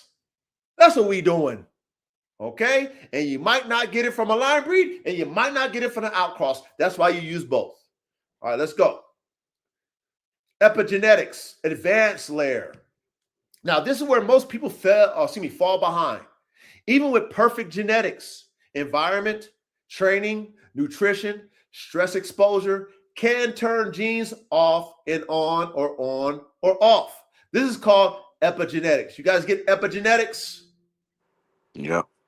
Okay, she gives us some examples. Same genetics. One raised with structure and work equals elite. One raised soft underperforms. Oh, we were just, Verde, you were just talking about that with the ADBA pit bulls. Yep. And I just said something about that in the chat too. You know, this is stuff you can't, like, a lot of people right now is talking about embarking and pedigrees in the chat, and it's like this is stuff you can't test for in the lab. Like that is like the first level. Like when you really get into the research and the knowledge, you realize embarking is such a small variable into what really plays into the bigger picture. It's Correct. like the like we were saying last week, right? They say you can't test for hips until a dog is a year or 2 years old. Well, what happens when you test this dog at a year old and it passes, but you take that dog outside and it jumps off something that's 5 feet and it fucks itself up? Now what? Yep. Do that mean you That had a happens a dog lot. with good hips? Like, That come happens on. a lot too, Verde, by the way. Oh yeah, I know. That's why I'm using that example, because like this is just something that on the everyday. If you really outside with your dog, like for instance, I work Aussie. I've been having him tug on his sleeve with a tree, pretty much like on spring pole. The other day he jumped up and he missed the sleeve, and when he came down, he landed on his right leg. 2 seconds in, he's limping. I Yep. stretched him out because I know a little dog stretch techniques and shit, which, if you outside with your dogs, this shit that you should know how to do with your dogs, how to stretch a dog out, properly. You feel me? Boom, stretch his leg out, drop the boy, told the nigga he hit. He come off the sleeve. Do you think he's limping? No. If that was Fendi, she would have been fucked up for 3 days. Regardless if the test would have told me, oh yeah, she got strong hips. Yep. That's real too. Environmentals. Like we say, ready? Like we say, everything plays. Isn't that what we say? Everything plays. Is that what we say, ready? Everything Yep. plays. That's a fact. Y'all better pay attention in class, men. Everything plays, okay? It all plays now. And I want you guys to think 360.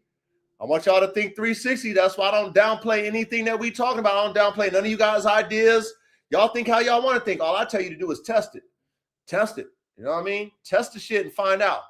You will find out. Trust me. If you testing your shit, whatever your theories, you're going to find the fuck out. Trust me.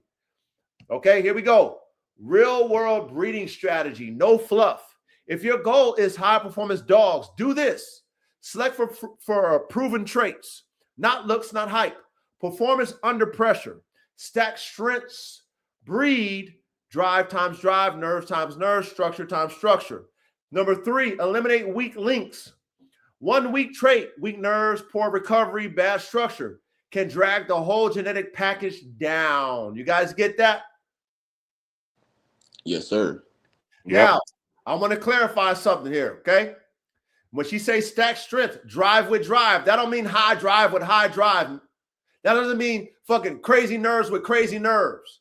That doesn't mean extreme structure with extreme structure. Do you guys follow me? Yes, sir. Yes, sir. Okay. All right. Remember the synergy, the balance. Okay.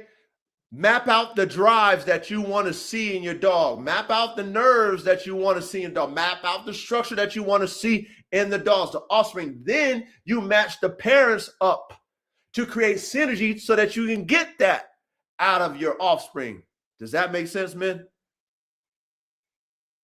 Yep. Got it. Okay. All right. Because like I said, people will say drive with drive. Oh, shit. High drive with high drive. Oh, shit. Crazy nerves with crazy nerves. Motherfuckers that take that shit. Don't, you know what I mean? Like, no. It's the balance. Like K-Man said. The balance. Like K-Man was talking about. You know what I mean? It's the balance. Okay? The balance. Balance. It's the art. Okay? We want to create balance. And that's the hardest thing for us. That's any dog, man, that's the hardest thing to do. You know what I mean? Because you can get overly zealous on one thing and fuck your whole shit up. Because you're overly zealous. You want this shit so bad, or you don't want to lose it. So you keep compounding it, and you fuck up everything else. All right. Number 4, track outcomes like a scientist. Log every litter, compare siblings, identify patterns. You guys get number 4. Got it. Okay. Co-emotion, keep standards, Hard truth. You don't build elite lines by keeping average dogs. You guys get that? Yes, sir. Make sure you guys define also when you keep your litters what's average, because all these dogs are genetic parts. And the only way they're an official part is that they can produce what their desired traits are. Okay? So understand that part. When we're talking about performers like thoroughbreds, not everybody's going to be a Triple Crown winner, man. But that one average horse might be a fucking Triple Crown producer. You guys get that? Yep. Understood. All right. Trust the DNA. What I mean by that, trust what's in the dog that dog can produce. Trust that part. Okay. If you want performers, then if you're performing, you need that dog to do the job, right? If you're competing, you need that dog to express itself in a competitive way to compete at a high level. Yes, but if you're an engineer like us, we need producers too. Not every producer is going to be an elite competition animal. See, it's what it is. It's not guaranteed. Okay, here we go. Final mental model. Think of polygenetics like building a Formula One car. That's what I do. Engine equals motor genes. Chassis equals frame genes. Driver system equals brain genes. You don't win with one elite part. You win when everything is aligned. Synergy. Synergy, men. Frames, brains, motors. That's the code. Here we go. Bottom line. Polygenetics mean you're not breeding traits. You're breeding systems. And success comes from stacking advantages, minimizing weaknesses, and selecting ruthlessly over time. You guys get the bottom line? Yes, sir. Anything you guys want to add?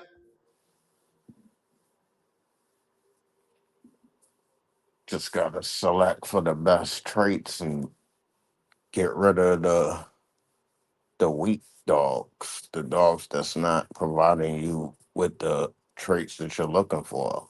Right, You gotta select hard and call hard. That's not producing. Yeah, producing. Okay, this is what you guys need to have.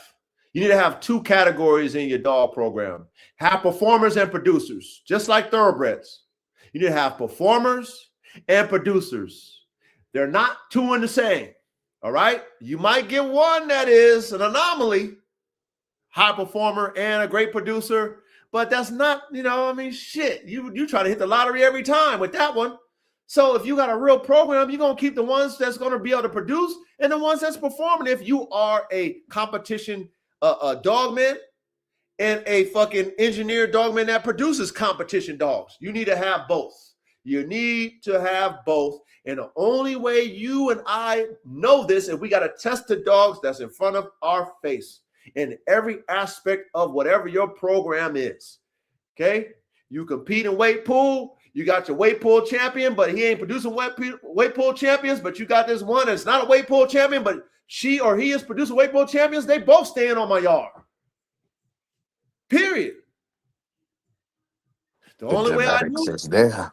Right. And the only way I knew that is because I didn't throw my genetics in the trash. I tested everything before I culled it. And you got to test in the breeding shed and in the performance ring. Both. If you do not do that, you might be throwing some of the best dogs you ever had when it comes to producing your next generation type dogs.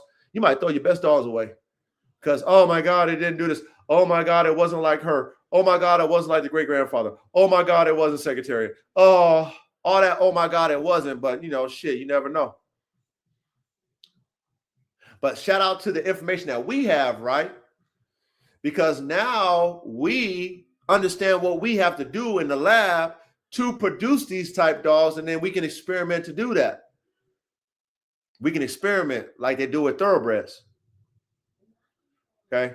But we know it's time for them to go ahead and open up the stud books, which I believe I'm sure they're already working on that. I'm sure they are. I mean, they're too smart. They got too much. They got billions of dollars on that shit. I already know they probably already working on that shit. You know what I mean? But that's something that they had to learn over time. you know, with what they call the popular sire syndrome. They had to learn that over time. Like, that's not how breeding works. That's not how nature doesn't do that. Okay. Nature only allows the strong to survive. So you can have that sire. He might be fucking the top fucking stud for a season until that other one come and knock his head off. Now he's the top stud. And that's the order of the design. It's not no, oh shit, this the one only is top stud and we're going to keep breeding this forever. That's man do that shit. That's us that do that dumb shit. Nature don't do that dumb shit. Nature allows the strong to continue on with breeding. And that animal might have been the smallest one, but he got the most courage. He's more cunning. He's smart. And he was able to knock out the alpha male, and now he's able to breed and pass his gene. Guess what happened? Hybrid vigor. Huh? No genetic bottleneck. Reset of the blood. Resurgence of the blood. So now that reinvigorated that top tier sire that just got knocked off with that new stud. It just regenerated, reinvigorated his bloodline. But most people don't think like that. Right?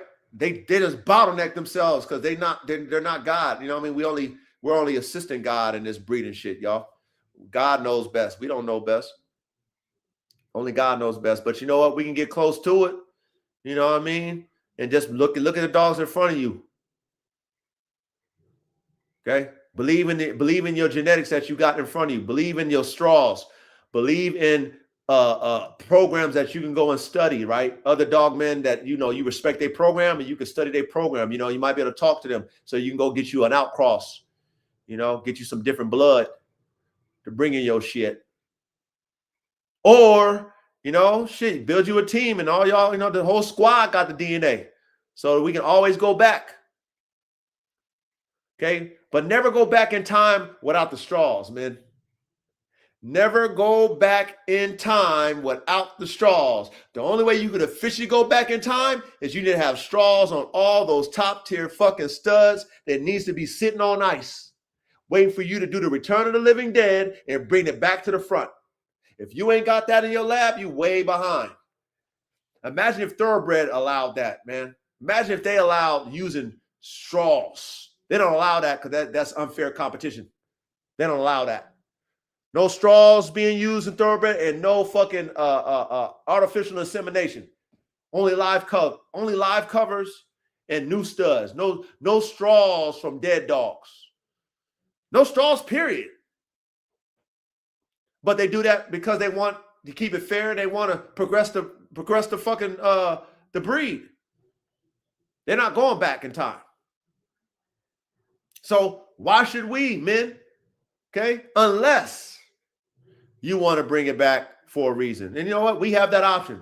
Okay, we have that option. So anything you guys want to add before we close out? Knock this one out the park.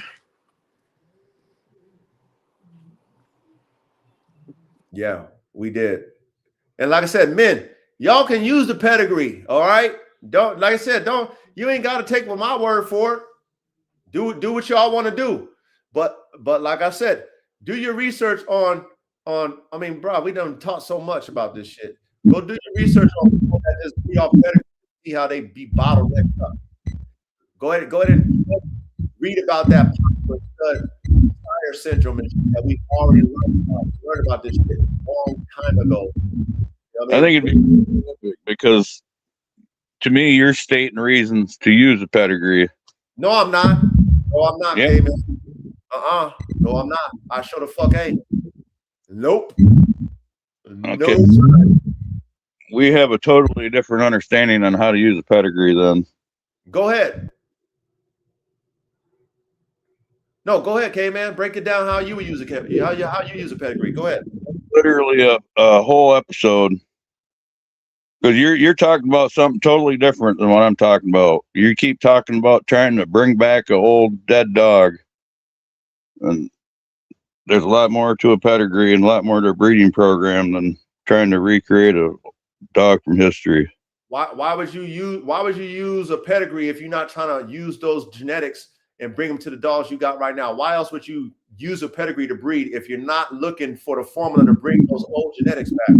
because you know what you're putting into. You want to know what cards you're putting in your deck. Maybe you're trying to avoid something. Maybe you're not trying to find anything at all. Maybe you're trying to avoid something that's in a pedigree somewhere that a dog is known to produce. Okay, so that means you relying on the pedigree to breed.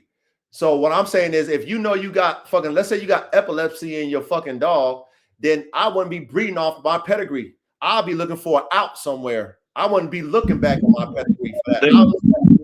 You can't do that unless you're reading the pedigree. You can't know that you're not breeding off of epilepsy. Okay, man, hold on. Okay. Find out if your puppies have it or not. If my dog has epilepsy and I test the dog in front of me, I don't need to look back. The dog has epilepsy. Why would I line breed on the same shit when I know it's epilepsy? So guess what I'm gonna do? Okay, yeah, that's. Hold on. I'm gonna go get me an outcross outside of my line to hopefully counter that disease. If it doesn't happen, I need to go ahead and scrap the line. I need to throw a whole breed up in here to try to fix it. But I'll probably have to swap the line if it's that bad. You know what I'm saying? I'm not gonna go back in time on my pedigree to try to fix it. Dog that introduced that with the pedigree is my point.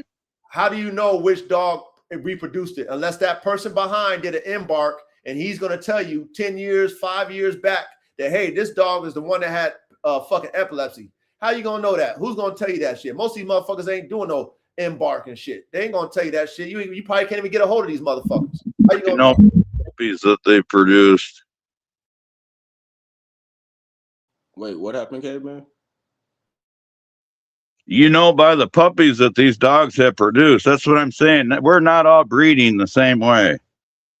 You can't just dictate the rest of the world's decisions on how they breed on your yard. It don't all work that way. Okay, man, I'm not telling you to do it my way. I'm telling you, if you want to believe in the back of your pedigree to fix something, you can do that. Good luck. Good luck with that. I believe what's in front of me. So if my puppy's got epilepsy, I'm not depending on behind to figure out where it came from. My dogs have epilepsy. My job is to fix that shit. And I'm not going back in my same line to fix it. I'm not stupid. That's me, K-Man. Now, if you guys want to do that, I'm telling y'all, do what y'all want to do. Do what y'all want to do. I'm not game goofy with this shit. I'm not going to look back in time when I know that there's fucking epilepsy in my puppy. He has epilepsy right now. I do not need to go back in my pedigree, K-Man, to find out where it came from. My dog has epilepsy, period. And I don't want it in my line, so I need to get it out. I'm not line breeding no more because that fucking shit is in my blood. Why would I need to go back in time? Well, let me see where it came from. No, it's in my line. It's in my dog right now. Why I need to go back for? So if that's what you do, have that blood in them. So why am I going back for that? I'm not going to breed back into the same blood no more. I'm looking for an outcross to correct it. Why do I need to go back for? What do I need to go back for? For what? How do you know you're not without checking the pedigree is my point. Because my dog has epilepsy. How do you know the dog ain't related to yours? No, the dog is on my yard. It's my puppy. It has epilepsy. What are you talking about? It came from the line that it came from. All right, hold on. I'm gonna use an example. So it's like this, right? Hold on, K-Man. So it's like this in the American Bully game. Because that's literally what just made me get into the mixing and creating performance dogs. The American Bullies, it don't matter if you're line breeding, outcrossing within of its breed, you're still coming across problems like heartworms. As in, okay, on the pedigree, it's going to tell you top and bottom, you got GC blood, right? But in this pedigree, is it telling you that GC blood is throwing heartwormers? No. So when you get that dog and you test that dog, now you know GC blood carries heartwormers. So it's like this right now. What is GC blood connected to? It's connected to Brim. It's connected to Rocco. It's connected to this, that, which means now even if you line breed this GC blood to Brim, Rocco, him, you're still going to get that, and your pedigree is not telling you that. All it's telling you is, hey, there's some GC blood back there, probably 2-3 generations back. Probably got some GC blood on your bottom. But every time you line breed within your litters, you're having that issue. So it's like me, like I'm not gonna use this perfect bitch that I know that isn't showing these defects, and also on paper isn't showing the defects. But it's like, if I go click her up with something that's too close, my offspring is going to be fucked up. So it's like, okay, I'm okay with having a good bitch, but producing fucked up dogs and once again selling it to the public and going, oh yeah, here go your hopes and dreams, now hop on the train. No, that's so fucked up. And that's where we get the closing stub books. Because, bro, come on, K-Man. Like, we know what they doing. Hey, and real like, that talk, pedigree don't tell you what you want to get. That's why I said back then, like, not to cut Reddy off when I said that, but I was like, the pedigree, you should just be studying that to see what the fuck went wrong. And that's it. You can see what went wrong in your fucking dog in front of you, y'all. Okay, keep it simple. Right, yeah. Okay, watch this, men. You guys ever heard the KISS method? Keep it simple, stupid. Now, we're not stupid, but please follow the KISS method. When your dog is in front of you, living in the flesh with all the tests you can fucking do right in front of you, you can assess what is behind that dog without looking at a fucking pedigree, without figuring out where it came from. It's in your dog. Period. Period. We got technology. It's in your dog. Now, it's your job as an engineer to figure out either you're going to fix it or you got to scrap it. Ain't nothing behind it going to tell you nothing that the front is going to tell you.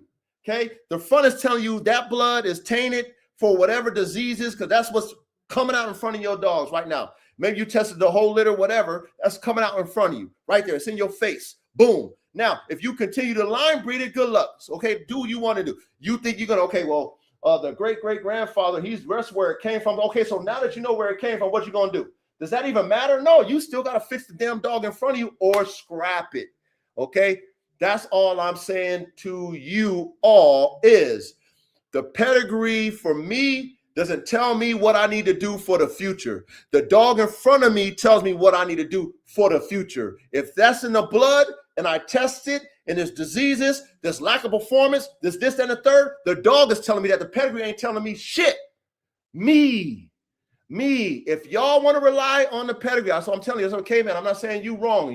None of y'all. And if you guys want to rely on the pedigree for that, go ahead.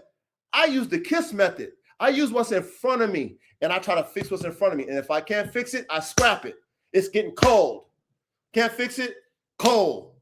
I'm not, oh, shit, where did it come from? Okay, now I know where it came from. What's that going to do? I ain't going to fix shit because I know where it came from. I should be fixing what's in front of me with what we know, what we learned. Okay, well, shit, well, now we got to go outside the blood. I need to go, holler at homeboy, get, I like his dog. Let's do an embark test.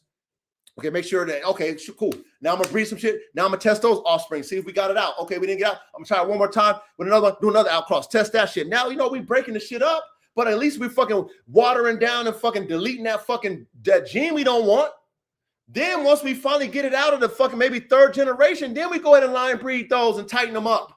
I'm not looking back to do that. I don't need to look back to do that.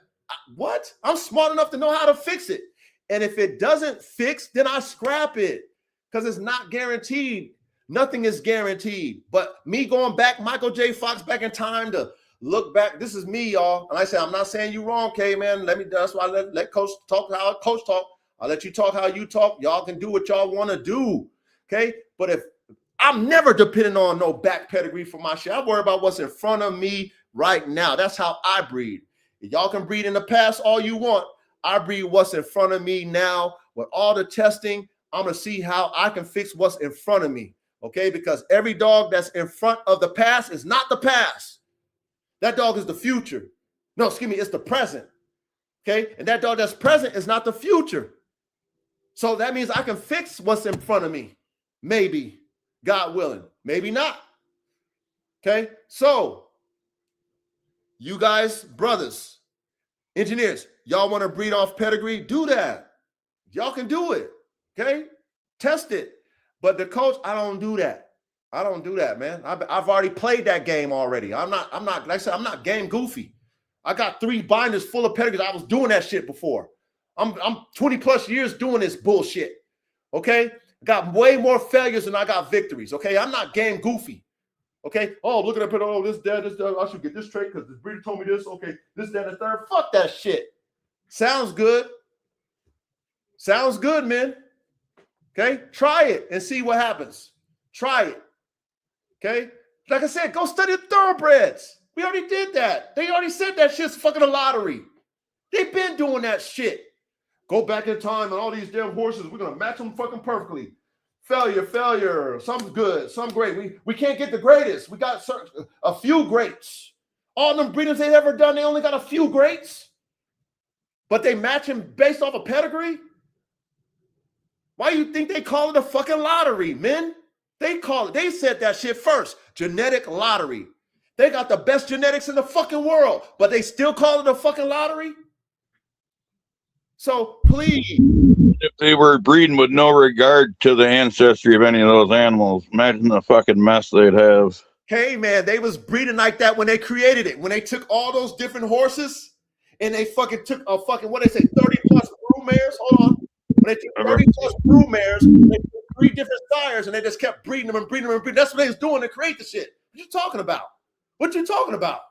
That's what they did to make the thoroughbred.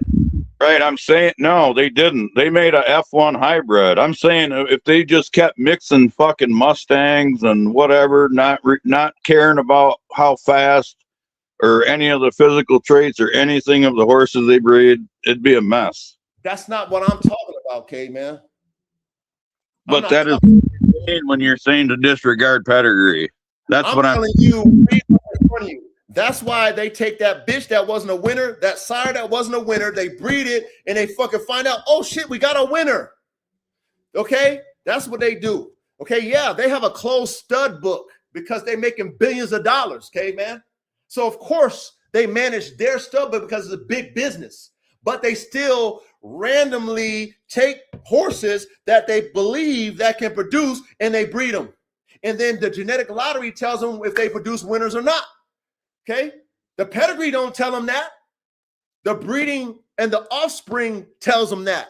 When they breed, boom, offspring, the yearling does what it does, races, it's a winner. Shit, we hit the lottery. Not, okay, I guarantee to take this horse with that horse because the pedigree is going to be guaranteed a winner. That's not what man, please, if that's the case, then fucking they always have winners. Twisting it into something else. You're saying that trying to say a pedigree is going to give you a guaranteed winner. I never said nothing like that. I never said anything recreating an old dead dog either. What are you talking about pedigree for? For me, I want to know what cards I'm putting into my deck before I throw them in the bag and shake them up. Oh, okay. You just want to know. Okay, you just want to know. You don't know what's in your dog in front of you. You just want to know what's behind it. I worry about what's in front of my dog. I worry about what my dog. No, I think K-Man is saying he knows what's in the dog in front of him, but he rather also knows what's in mom and dad. Talking about a long program. I'm not talking mating. Okay, I'm talking about a legit 30-year program or something. Not 2 dogs. Who has that, Caveman? I mean, be realistic, man. These niggas ain't got no 30-year program, Caveman. A lot of people do.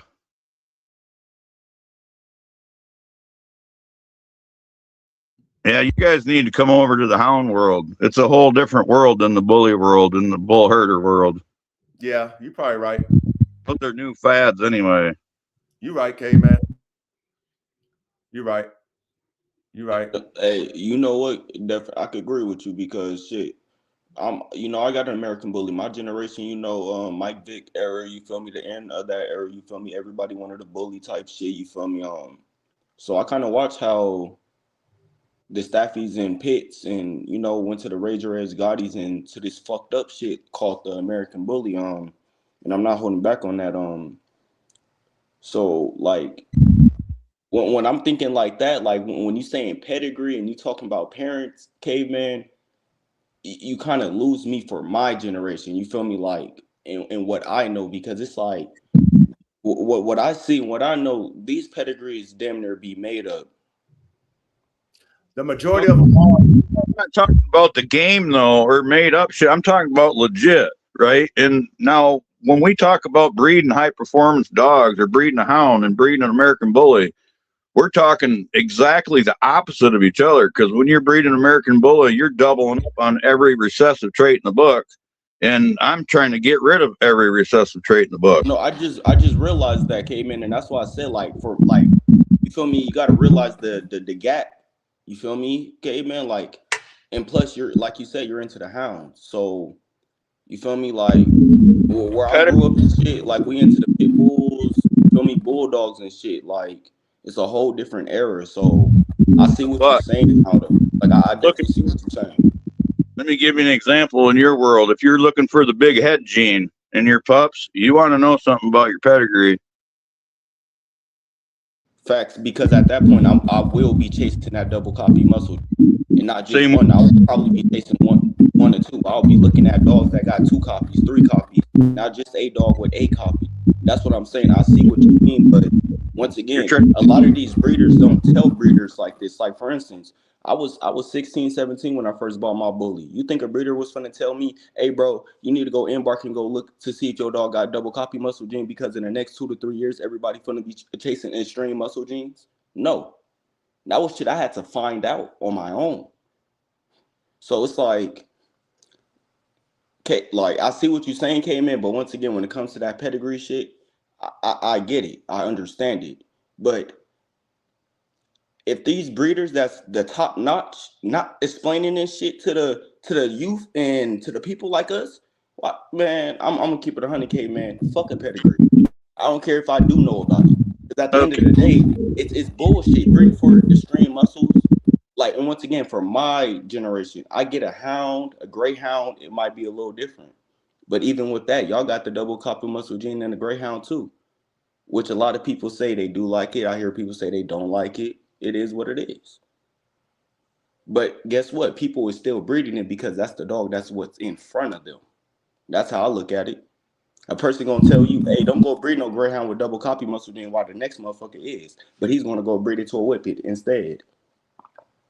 So it pits me in the, okay, what can I do for me and what's best? Like Coach say, focus on your notes. Like, and it's not to, like, I'm hoping and praying I'm not sounding rude or disrespectful, but it's like, when it comes to this pedigree shit, I've been lied to. I done seen pets, red pets, seen pit bull pets, bully pets, bulldog pets, bully petters, pit bull petters.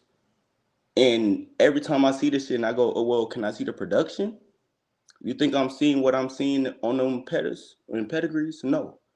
And then, not just to say this, there's people that got dogs right now that I know that's paper hanging, and I'm not gonna pit them, disclaimer. But I can say this right now: they breeding dogs to bullies and producing more bullies than bullies. And they'll tell you, you finna go breed that to that? Yeah, you ain't finna get that. Come use this, and you will look at that and be like, what the fuck is that? What am I finna get with that? And then you go look at that production, and this shit is, I don't even like thinking about this shit because it's fucked up. Because the way I look at it, it's like it's a big ass pyramid scheme.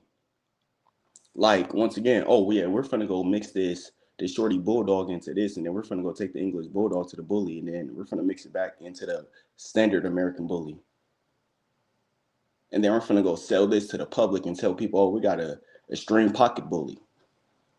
I'm not saying that's exactly how they got an extreme pocket bully, but just for an example. And they knowing that they bred to them, so they know that they use the shorty bull for the dorsism.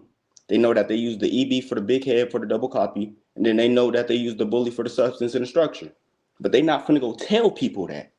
And once again, I'm not saying this is how they did it, just an example. So when you get it, when you embark, you're reading this shit, but you're not understanding it. And they're telling, hey, yeah, bro, go breed that to another pocket. You're going to get that. And when you do, now you're just producing carriers and other tools that, and then you have people go like this. Oh, yeah, bro, I'm going to sell you this dog for 5,000, 10,000. I'm going to come back and get a pup off of you. You wonder why? Because you're producing that F1B that they need for their program. You producing that F2B that they need for their program. And you sitting there with tools like, damn, I don't know what to do. I'll just produce mutts. Come on, bro.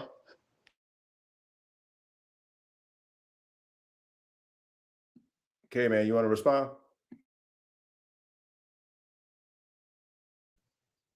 To what part? Yeah, see, you can't discredit the science and the centuries of progress over scandals, you know, or misunderstandings. People promoting lies, or people not understanding how to use a pedigree.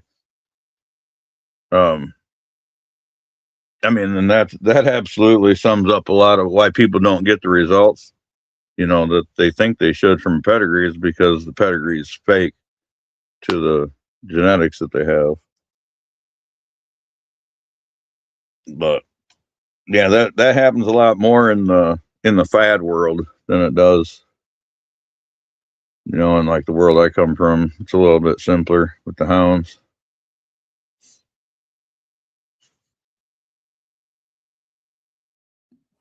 Okay. And again, men, I'm telling y'all, men, do it y'all's way. Okay. There's not no, what is it? There's more than one way to skin a cat. So just do it. You got something to say, K-Man? Yeah, I just want people to understand too about using the pedigree. Like a lot of the stuff I hear you guys saying is not how to use a pedigree. You know what I mean? And how would you use a pedigree? Well, I'm going to use it to match up dogs that complement each other. And I'm going to, so let's say there's something wrong with the line somewhere. I'm going to use that pedigree to avoid those dogs. You know, dogs that were bred off them dogs. If I have dogs that are getting too skinny, I'm going to breed into something, you know, that's on the heavier side, but I'm going to try to stay in that line. I'm going to try to keep all these mental traits, these behavioral traits, all these skills that's bred into this line. I'm going to try to keep them, but and not get too tight, but not get too distant. And I'm going to try to balance out, you know, dogs that way. So the only way you can do that, right, is you got to have all kind of dogs that have all the characteristics that those things that you want in your life. Because you're going to be able to do that with 2 dogs in the yard and you're going to change off the pedigree.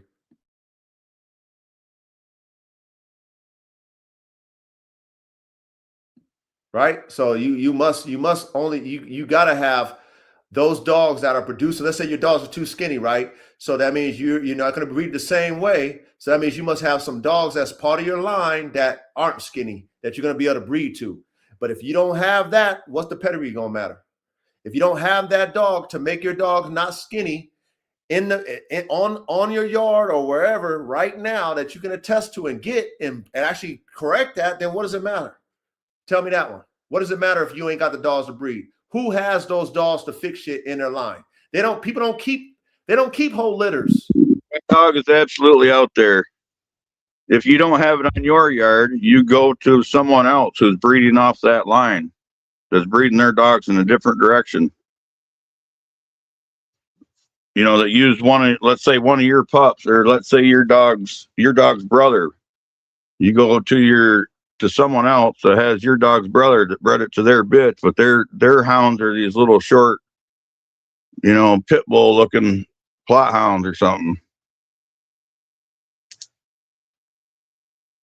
You know, you can it'd be kind of like your outcross.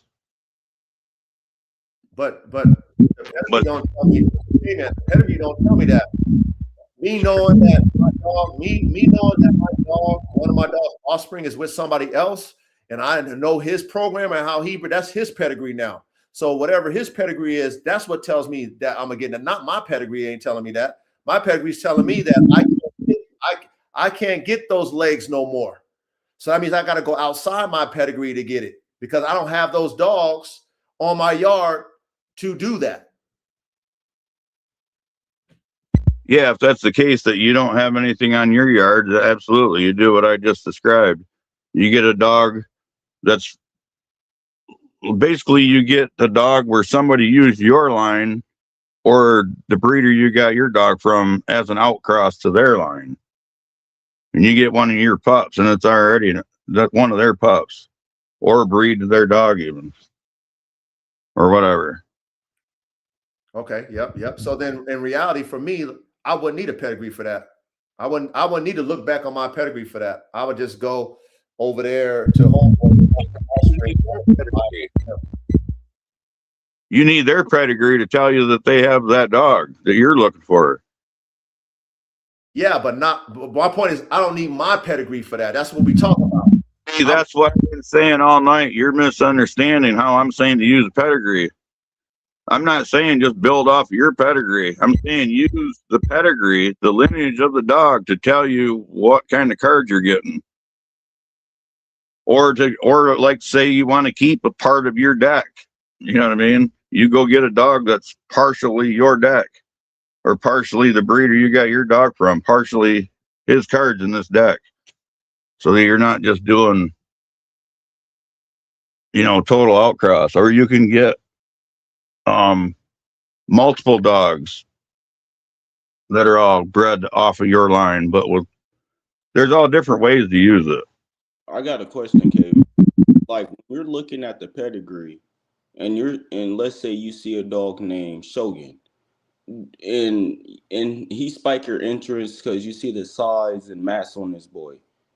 Do you just go, okay, this is something that I can get, or do you at that point go, let me go see if I could go find this dog Shogun and get some like type of proof of the pudding of this dog? Because I'm not gonna lie, like even with the pedigree situation, like when I see dogs on Fendi pedigree, I like to go back and actually see the dog in person. Like I want to see the dog stacking. I want to see the dog doing something before I just go, oh, that was a good looking bully, you know? It's like even in the hound world, like you might see a good.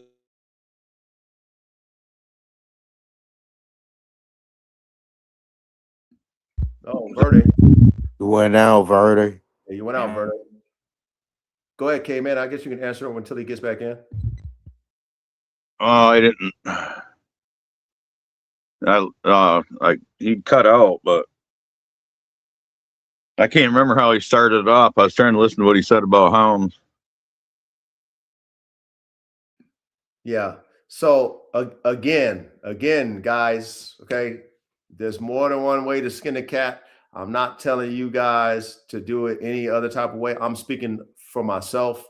You know what I mean? I personally, brothers, I deal with what's in front of me. And if I want a dog and I know that I know that somebody has a producing dog, let's say, for example, I had a litter. Let's say I know where AK's brother is, and I was impressed by AK's brother, and he's a total different phenotype, genotype, and I wanted that. And not only did I want that, I wanted that to be able to be produced in my line. The only way I would go after that, not for the blood, I would go after that dog being a producer of that. So I wouldn't need, I'm just saying for me, I wouldn't need to see what's behind him. I want to see what he has produced, so that I know if I got a semen that I'm going to produce what he produces. That's how simple I keep it. I want to know that dog that I need that's not in my line no more, can it produce itself? If it can, I need that DNA. Okay. Or if I'm going to buy a dog, brand new puppy. Okay. Let's say, for example, I want one of these fucking core German Shepherds in the future, right? Okay. I'm just going to believe in the DNA. I don't know if that puppy is going to be a producer, but guess what? I'm going to take that damn fucking German Shepherd to a producer. That's what I'm going to do. So what's behind that German Shepherd, even though it might have a stellar pedigree just like Coco, my concern is, can that German Shepherd produce what he is in front of me? And or can the DNA pass whatever it was behind, which I don't know. I just got to believe what the breeder tells me. Yeah, this champion, that champion. Can it give me a level of performance that those dogs have? I'm not expecting to get the same dogs that's behind the pedigree. I just want to know that this dog has the genetics to produce what I need in my lab notes. That's how simple that I keep it. I keep it that simple because of the discrepancies. The only way I'm going to trust a pedigree, if it's mine, one, and or if it's yours, K-Man, you Ready, you Verde, you guys, who are really meticulous about your fucking pedigree, and you're not gonna lie. Most of these motherfuckers is liars, or they don't know how to breed. Remember that Malinois masterclass we watched, and how homeboy was talking about all the Malinois? He went all over the place, and here and there, and these breed clubs, how they fucked up the Malinois, how they was breeding this way and breeding that way, all of these pedigrees and shit, and fucked them up. I mean, how many times do we got to hear this shit? How many times we got to hear this shit? Because these motherfuckers is pedigree breeding. Okay? So. But they're popular sire breeding and inbreeding. They're doing no-nos that a pedigree breeder would not do. And if you want to find a Malinois to breed to, you should probably look at the pedigree and avoid those dogs that you just mentioned. Okay, K-Man, but that's how they all damn near about 90% of them breed that way. That's what homeboy was telling us when we watched the Malinois masterclass. That's how these powerful breed clubs, they breed with the popular sire syndrome. That's what them pedigrees is going to tell you. Now, like you said, how often, unless you're dealing with competition, let's say hounds, because I'm not familiar with hounds, so you are familiar with hounds, so maybe they breed differently. So with your experiences, they don't breed that way, which is great. I salute them. But the majority of these individuals who have these clubs and have these breed clubs and control these breeds, they breed off of the popular sire syndrome, and they breed off the compounding these same genetics. And so that you go back and you look at this pedigree and you want to look back and breed the same fucking way, that to me is fucking okay, cool. You can do that. But until you deal with the dog in front of you and you start dissecting what's in front of you, start picking it apart, you're like, damn, I got a lot of shit to fix. Well, maybe it's because of how they bred them. All right, well, cool. I know how they bred them. Now I need to breed the dog differently. So I don't need to go back in time to breed differently. I need to go and find the genetic parts. You made the point. But K-Man, I already know that because the dog is a piece of shit in front of me. I don't need to go back in time. I don't. Not to breed the dog that way if you don't know how the dog is bred, is my point. The dog in front of me don't have to have a pedigree. If that dog is a piece of shit and I need to add it, no, I don't want a piece of shit. Let's say that dog has a plus and a minus, and the plus is good enough for me to breed it, right? But the minus I need to fix. I don't need a pedigree to tell me as an engineer what I need to add to create that synergy. I already know better. I know how to do that. I'm smart enough to figure that out. So I'll try it with the dog in front of me to see when I get the offspring if I fixed it. The pedigree don't need to tell me nothing to fix that. The dog in front of me tells me everything I need to know. It tells me everything I need to know. That dog can come with no paperwork. And that dog in front of me can tell me everything I need to know. I don't need to look back. I don't need to look back. I don't. But some people want to look back. That's fine. They can do that. Some people might want to call a breeder back and say, hey, hopefully you can get their number. Hopefully you are part of a kennel club. You can get contacts and ask them, hey, and hopefully they'll tell you the truth. These motherfuckers is liars. Why would they tell you the truth? You know what I mean? Yeah, man. The dog is bred like this. Yeah, the dog is fucking bred from this. Everybody want to tell you what you want to hear. They're not going to tell you the truth. So I'm not going to trust them to tell me the truth. Only one that's going to tell me the truth is myself. I don't believe in none of these motherfuckers telling me, oh, yeah, this dog, this dog, that. They fucking lying to save face and want to keep their fucking nostalgia up. And, yeah, my dog's is this. Oh, sounds good. They won't tell you about the fucking negative shit about their dogs, but they'll tell you everything that's good. What about all the negative shit? They won't tell you not a damn thing that's bad about their dogs. Hey, this epilepsy, did your dog pass? So they ain't going to tell you, yeah, my dog passed that on, man. They ain't going to tell us that shit. So let's drop this subject, man, okay? Pedigrees is good. If you guys like pedigrees, salute to you guys, okay? I'm not knocking you guys. Do that. I'm talking from me. That's it. You guys can do what you want to do. You guys can breed how you want to breed. I'm not telling you guys what to do. I'm here just coaching my reality. And I keep it simple, stupid. All right? I don't breed off pedigrees. I already made that mistake, and I'm not going to ever make it again. I don't care. I don't. Only pedigree that I trust is my own, and I still don't look back. I still don't do it. There's no way in hell I'm going to look back on AK unless I bring them into the front, because my dogs after AK should be better than him, period. And I'm not going to heavily inbreed AK. There will never be an AK that's fucking 50 times, 20 times AK. Fuck no.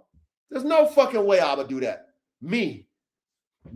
There's no way. With all the shit that we've learned, there's no way I'm breeding popular sire syndrome on my yard. Fuck no. I ain't doing my job right. If his grandkids ain't better than him, I ain't doing my job right. I ain't shit. If I'm still trying to, AK, that nigga 20 years dead and shit, AK, I'm not talking about his fucking offspring, the future. I'm trash. I'm washed. I ain't me. Like I said with the Formula One race car, there's no way they talking about a 2001 F1 fucking race car when they got the 2026. They ain't talking about that shit. They didn't have no electric motor back in fucking 2001. They was doing big old school motors and shit, V12s, V10s, V8s. Now they got V6s with the fucking electric motor and shit, faster than them motherfuckers. With the turbos, with all the technology. They ain't worried about that old shit. So if we not thinking like that, as dogman engineer, your dogs will never progress. Never, ever, ever. Your shit will be in the past. And matter of fact, it will never be what the past was, because you can't rewrite the past. The past is already gone. Them dogs is dead in the dirt. Dead in the dirt. And even you take that semen and put it in a new dog, that's a whole new arrangement. We just learned that. I take that semen from that old dog, bring it back to the fucking forefront, 20 years dead, and put him in a new bitch. That's a whole different arrangement from that old dog. It ain't even the same arrangement.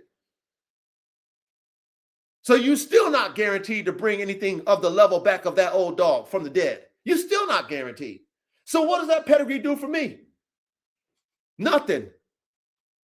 Okay? Only thing that it does for me is show a graveyard of names for me. For me. That's all it do for me. I want to make better now.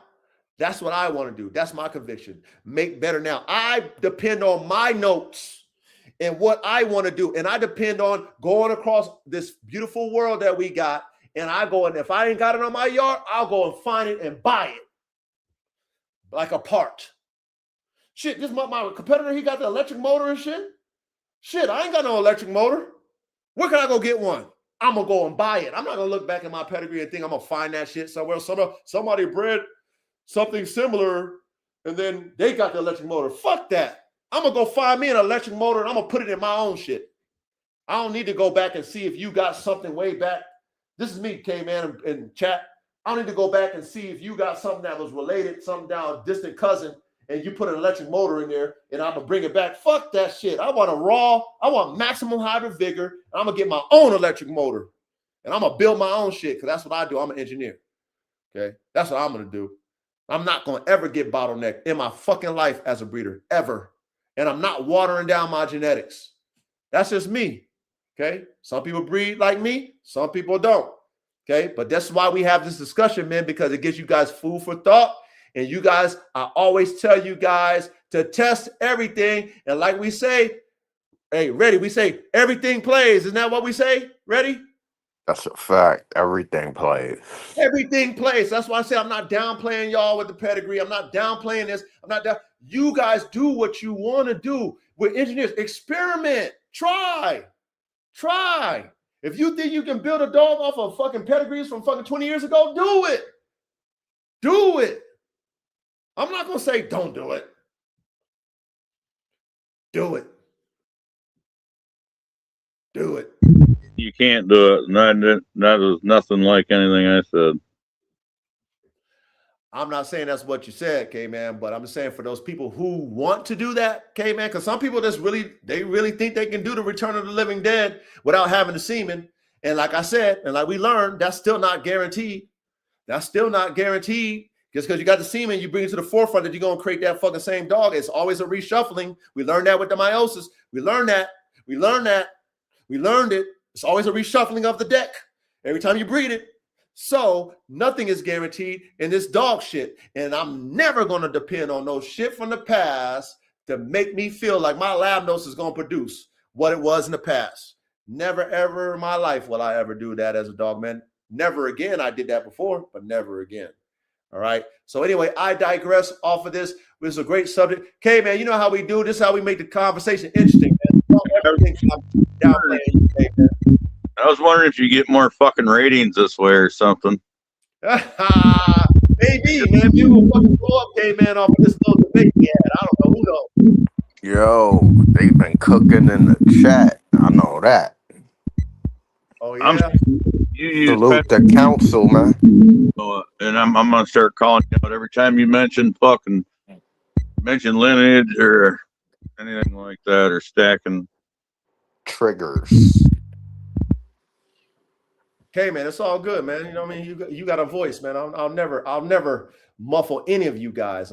Only way I'll muffle you guys if you guys act like a bitch. And I know we're not bitches here. So we all men. So everybody has a voice and everybody can talk and voice their opinion. So I'll never muffle you, and I'll never muffle you guys in the chat.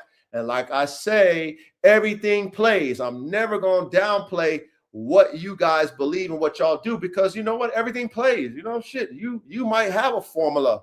You might really have a wave to read your pedigree and have formulas for the future. You might have that shit. So if that's how you operate as an engineer, do that. I'm never going to deny you none of that. We need to have an episode on that, because that's the reason there are pedigrees. But when someone says pedigrees, I can hear what you guys are saying, but you're like not understanding what I'm saying. You're talking like people saying they got Mayday dogs, right? When I say pedigrees, or anyone says pedigrees, that's what most people think of, is these people saying, "Oh, I got Mayday dogs," you know, because he's back there in whatever generation, you know, or he's 3 times in my pedigree, whatever. But that's not what I'm talking about. I mean, when you're talking about, look, okay, man, that's what I wanted to ask you.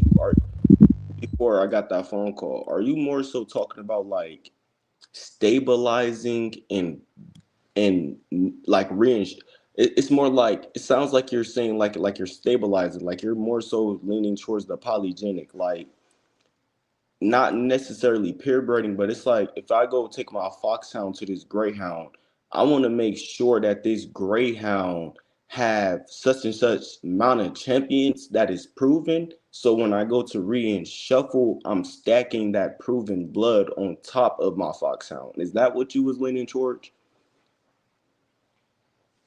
well, okay, that is one example, right? There's different ways to use it. And it could be done in pure breeding. It could be line breeding, cross breeding, whatever, where you would take the pedigree into consideration. I'm not saying, you know, like guaranteeing anything off pedigree or trying to recreate a dog from the past, which you could pretty much do, phenotypically anyway, you know, but with inbreeding, but yeah, that's part of the tools to a pedigree, is to know how many times that dog, I mean, you can use the pedigree to keep from getting bottlenecked. You know, you can keep your line from being steered in one direction or breeding too tight. You can do all kinds of stuff with a pedigree. Yeah, I agree. I agree with that. Like you can definitely do multiple things with the pedigree, but see, we're beyond the pedigree. You know why? Because we have lab notes. So if you don't know what the fuck's in your dog in front of you, then why the fuck you need a pedigree? You're fucked up as it is. I'm thinking even like there's different applications. I was talking about people that don't have a complete self-contained yard. You know, but even if you have a self-contained yard and not bringing in any dogs, you're gonna know the pedigree of each dog, obviously. You know, so that they're not too inbred. Like you're gonna try to keep your everything. mixed up where it's not too tight, bottleneck like you're talking about. Correct. Right. That's what I'm talking about. I'm not talking about, like most people, what they're trying to sell with papers. And if you're breeding or if you're dealing with dogs that sell from hype, then yeah, you got to expect that paper stacking and, check real close.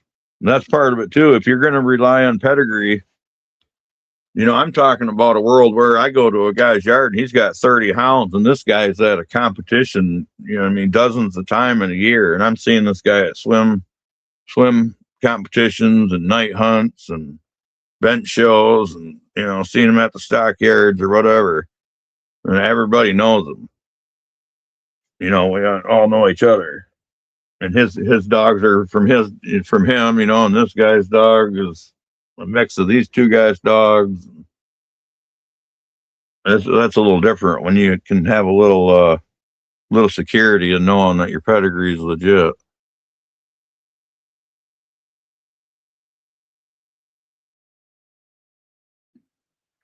Yeah. Like I said, man, everything plays, man. Everything plays. So however you guys do it, nobody all breathes the same way. We know that, everybody has their own method. Everybody has their reasons why, they lean on pedigree or they don't, or they go maybe 50-50. It's all relevant to the end result. Okay. So, I don't want to sound like I'm discredited, but for me, I don't need it. That's just what I'm saying at the end of it. For you guys who need it, use it, use it, do it. It's all good. But, for me, I'm like I said, I'm gonna close out with this. I and you guys are too. We're smart enough to know what we need. And there's so many we have so many options now. We can go all over the world and get whatever the fuck we need. And if you really have that yard, what K-Man is talking about, and which I have pretty much, and what I want to have in the future, where I got my whole squad and we got all our shit so that it's all parts where we can get, because we got dogs that have this character, dogs that have that character. We didn't throw shit away and bottleneck ourselves.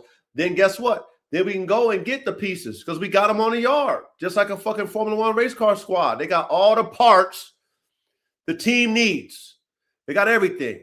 Okay. Most dog programs today does not have that. They don't have that. And their pedigree is not going to show them that either, because most of them were bred with the popular sire syndrome, 10 times, 20 times this and all that bullshit. Okay. Versus, them special crosses or, these synergy breedings and shit. You know what I mean? And that's what you're saying with them hound dogs. They be creating those synergy breedings because they really competing with them dogs. You know what I'm saying? So they're breeding for those top level competition animals. So they got lines. Not only do they have lines, they got partners with lines, and they all breeding the same fucking way. So you can trust that. However, in our reality, that's not our reality. You know what I'm saying, K-Man? That's not our reality. That's a whole different league. Right. That's what I was saying. That's not what you're doing, but that's how some of us operate. Correct. I'm trying to make dogs like Lewis Doberman. I'm making dogs. Is people with hounds do it for the love of it, and they do it for fun, and it usually costs you more money than you're ever going to make if you ever do win anything. So it's not really corrupted, until you get to the higher levels. Then those guys don't deal with you anyway. They got their own dogs, and you don't ever get none of them.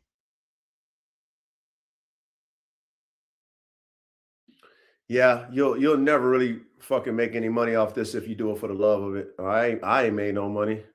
I've sold a lot of dogs, but I'm still in the fucking red. So yeah, it's that way. You got a passion for this shit. It's a sacrifice all the way through. And again, Go ahead, K-Man. Go ahead, K-Man.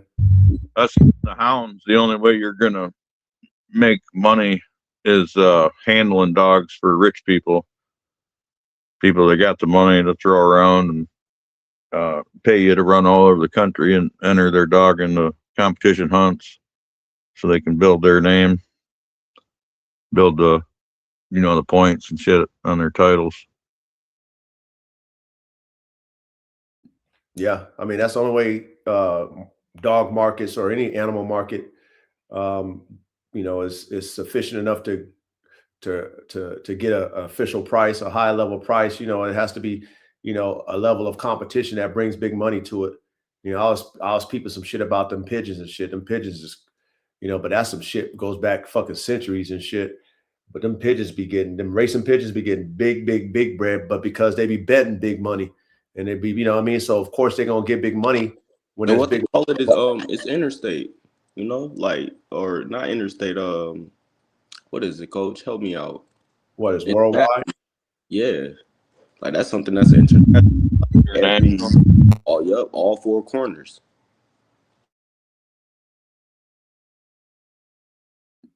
You gonna say something? Pigeons. That's done on small scale too, for hundreds instead of millions. Right, but their pedigree game. I was just watching some 60 Minutes on that shit.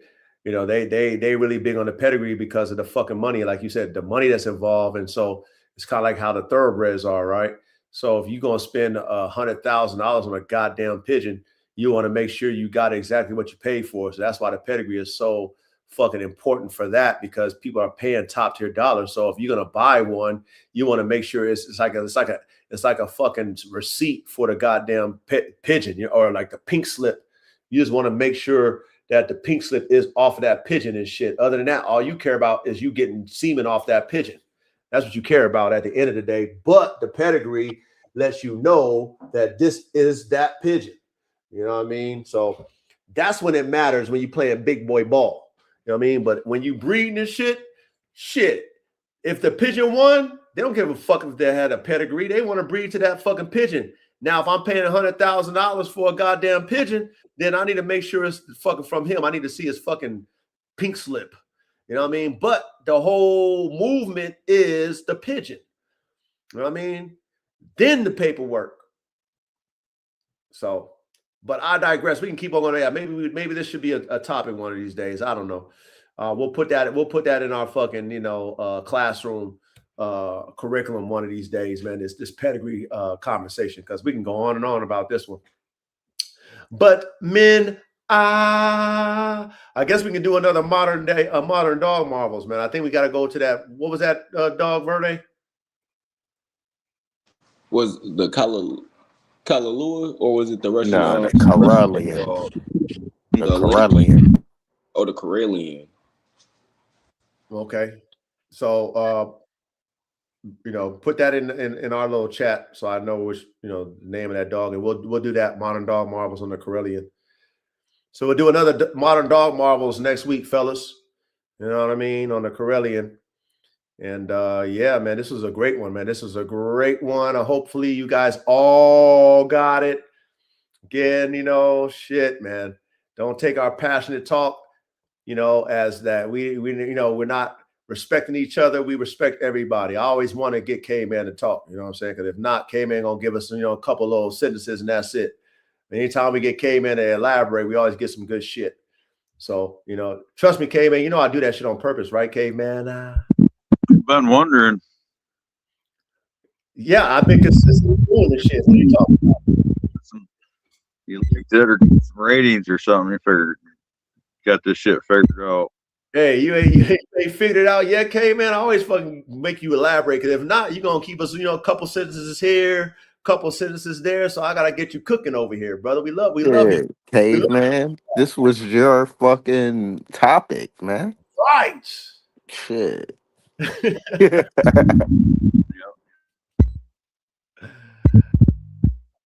No, that's all love, fellas. It's all love, man. Like I said, this is what we do, man. This is what we do. We talk this real shit over here, real man shit, real dog shit. I want to keep pushing y'all to fucking think. That's all I want to do.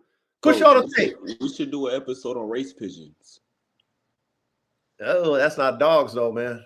I know, but Coach, I just thought about it. You said some stuff that is really what they do though. They don't breed to the most famous pigeon or the most good looking pigeon. They breed to the pigeon that wins. And that's why a lot of times you only see it one racing pigeon in a pedigree up to 2 to 3 times. And then after that, it's on to the next. Because that pigeon done outproduced itself. One thing I realized when I'm starting to realize, like when I used to study pedigree, racing pigeons had some of the most scatterbred pedigrees out there, but they was some of the most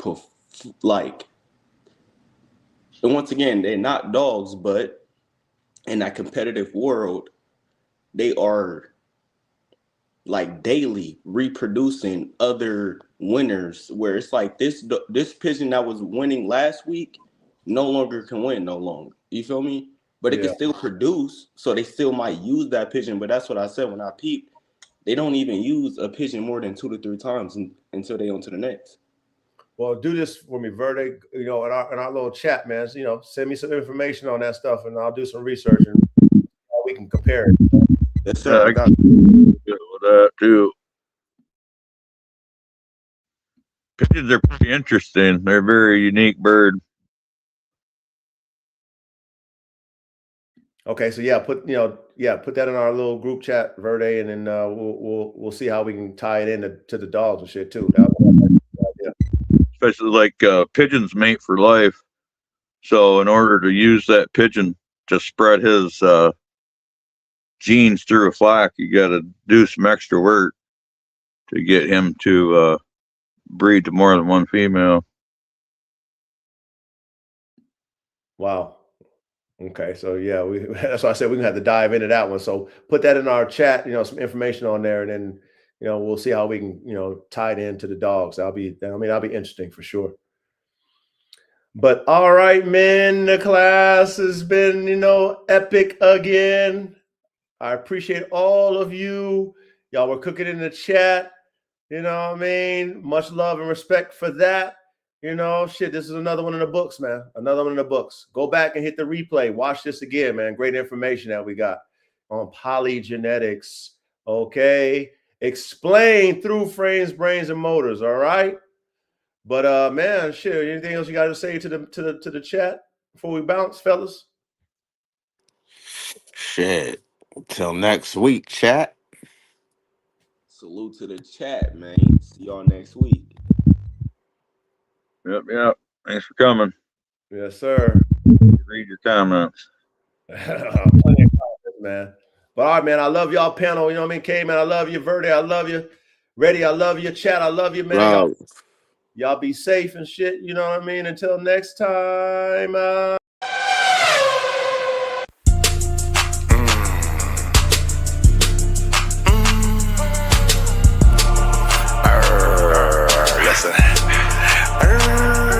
Listen, do some work.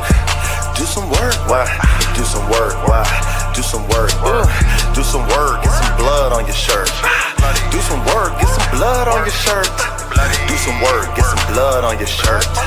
Do some work. Get some blood on your shirt. Do some work. Get some blood on your shirt. Take off your skirt. Yeah, don't flirt. Get it in. Yeah, it's time to win. Yes, it's time to get up. Yes, it's time to win. Yes, free from sin, born again. Do some work, get some blood on your shirt. It's so frightening, it's exciting. When I get it, then it strikes like lightning. Electricity, do some work. Don't be afraid to get blood on your shirt. Yeah, sometimes it hurts, but I guarantee it works. Ooh, don't flirt, don't wear a skirt. Be a man, please understand. It's time to work, it's time to do additions. It's time to work, it's time to go on missions. Stay in tune with the God, fuck the squad. If you ain't in tune with us, yeah, I go solo, don't you know though? So 100 nation, that's for sure though. I do the work, I get the blood on my shirt, oh my God, yes it squirts. But I let it release, I get the peace. Oh my God, I slay them devils, rest in peace. till they lay down and deceased and do some work, get some blood on your shirt. I don't acknowledge no shit that is fake. I can't stand police niggas, they're jakes. Yes, you cannot relate. Sometimes you do the math that doesn't equate. Oh my God, heaven's sakes. Oh my God, what the hell, yeah. What's the smell? I don't smell shit, cause you don't know how to do nothing. You don't know how to do it. Nigga, quit, forfeit, lay it down. Shh, don't make a sound. Yes, I'm profound and I get it in. Yes, we want to win. I said, do some work, get some blood on your shirt. It's a soldier's life, nigga, blood on your shirt. Fuck all the laughing shit, fuck all the flirts, fuck all the play shit, fuck all the skirts. We not feminine, we not like women. We like men, we get it, then we born again. Stop that shit, please, stop that shit. Do some work and get some blood on your shirt. Don't make me shake you up, don't make me wake you up, don't make me slam you down, lay you to the ground. Shake you up, take the bitch out of you, lift you up, take the bitch out of you. I pursue to take the bitch out of you. I pursue to take the bitch out of you. Ladies, don't be afraid. Fuck these niggas, don't be they slave. Yes, they'll take you down to the grave. Listen, bitches, don't be they slave. Fuck with a king, be a queen. Come through, move like a machine. Stay mean and stay clean. Look up in the sky, yes, have a dream. Martin Luther King, the God that flows through me. Yes, they call me T-E-E-S-I-R-E. Sire, oh, I'm on fire. Lightning strikes, I ain't no liar. I speak the truth. 1, 2, 3, 4, 5, 6, 7, 8, 9. Press rewind. 1, 2, 3, 4, 5, 6, 7, 8, 9. Press rewind. Yes, it strikes through the spine. It strikes through the roof. It's the truth. Mathematics, get it in. Mathematics, get again. 1, 2, 3.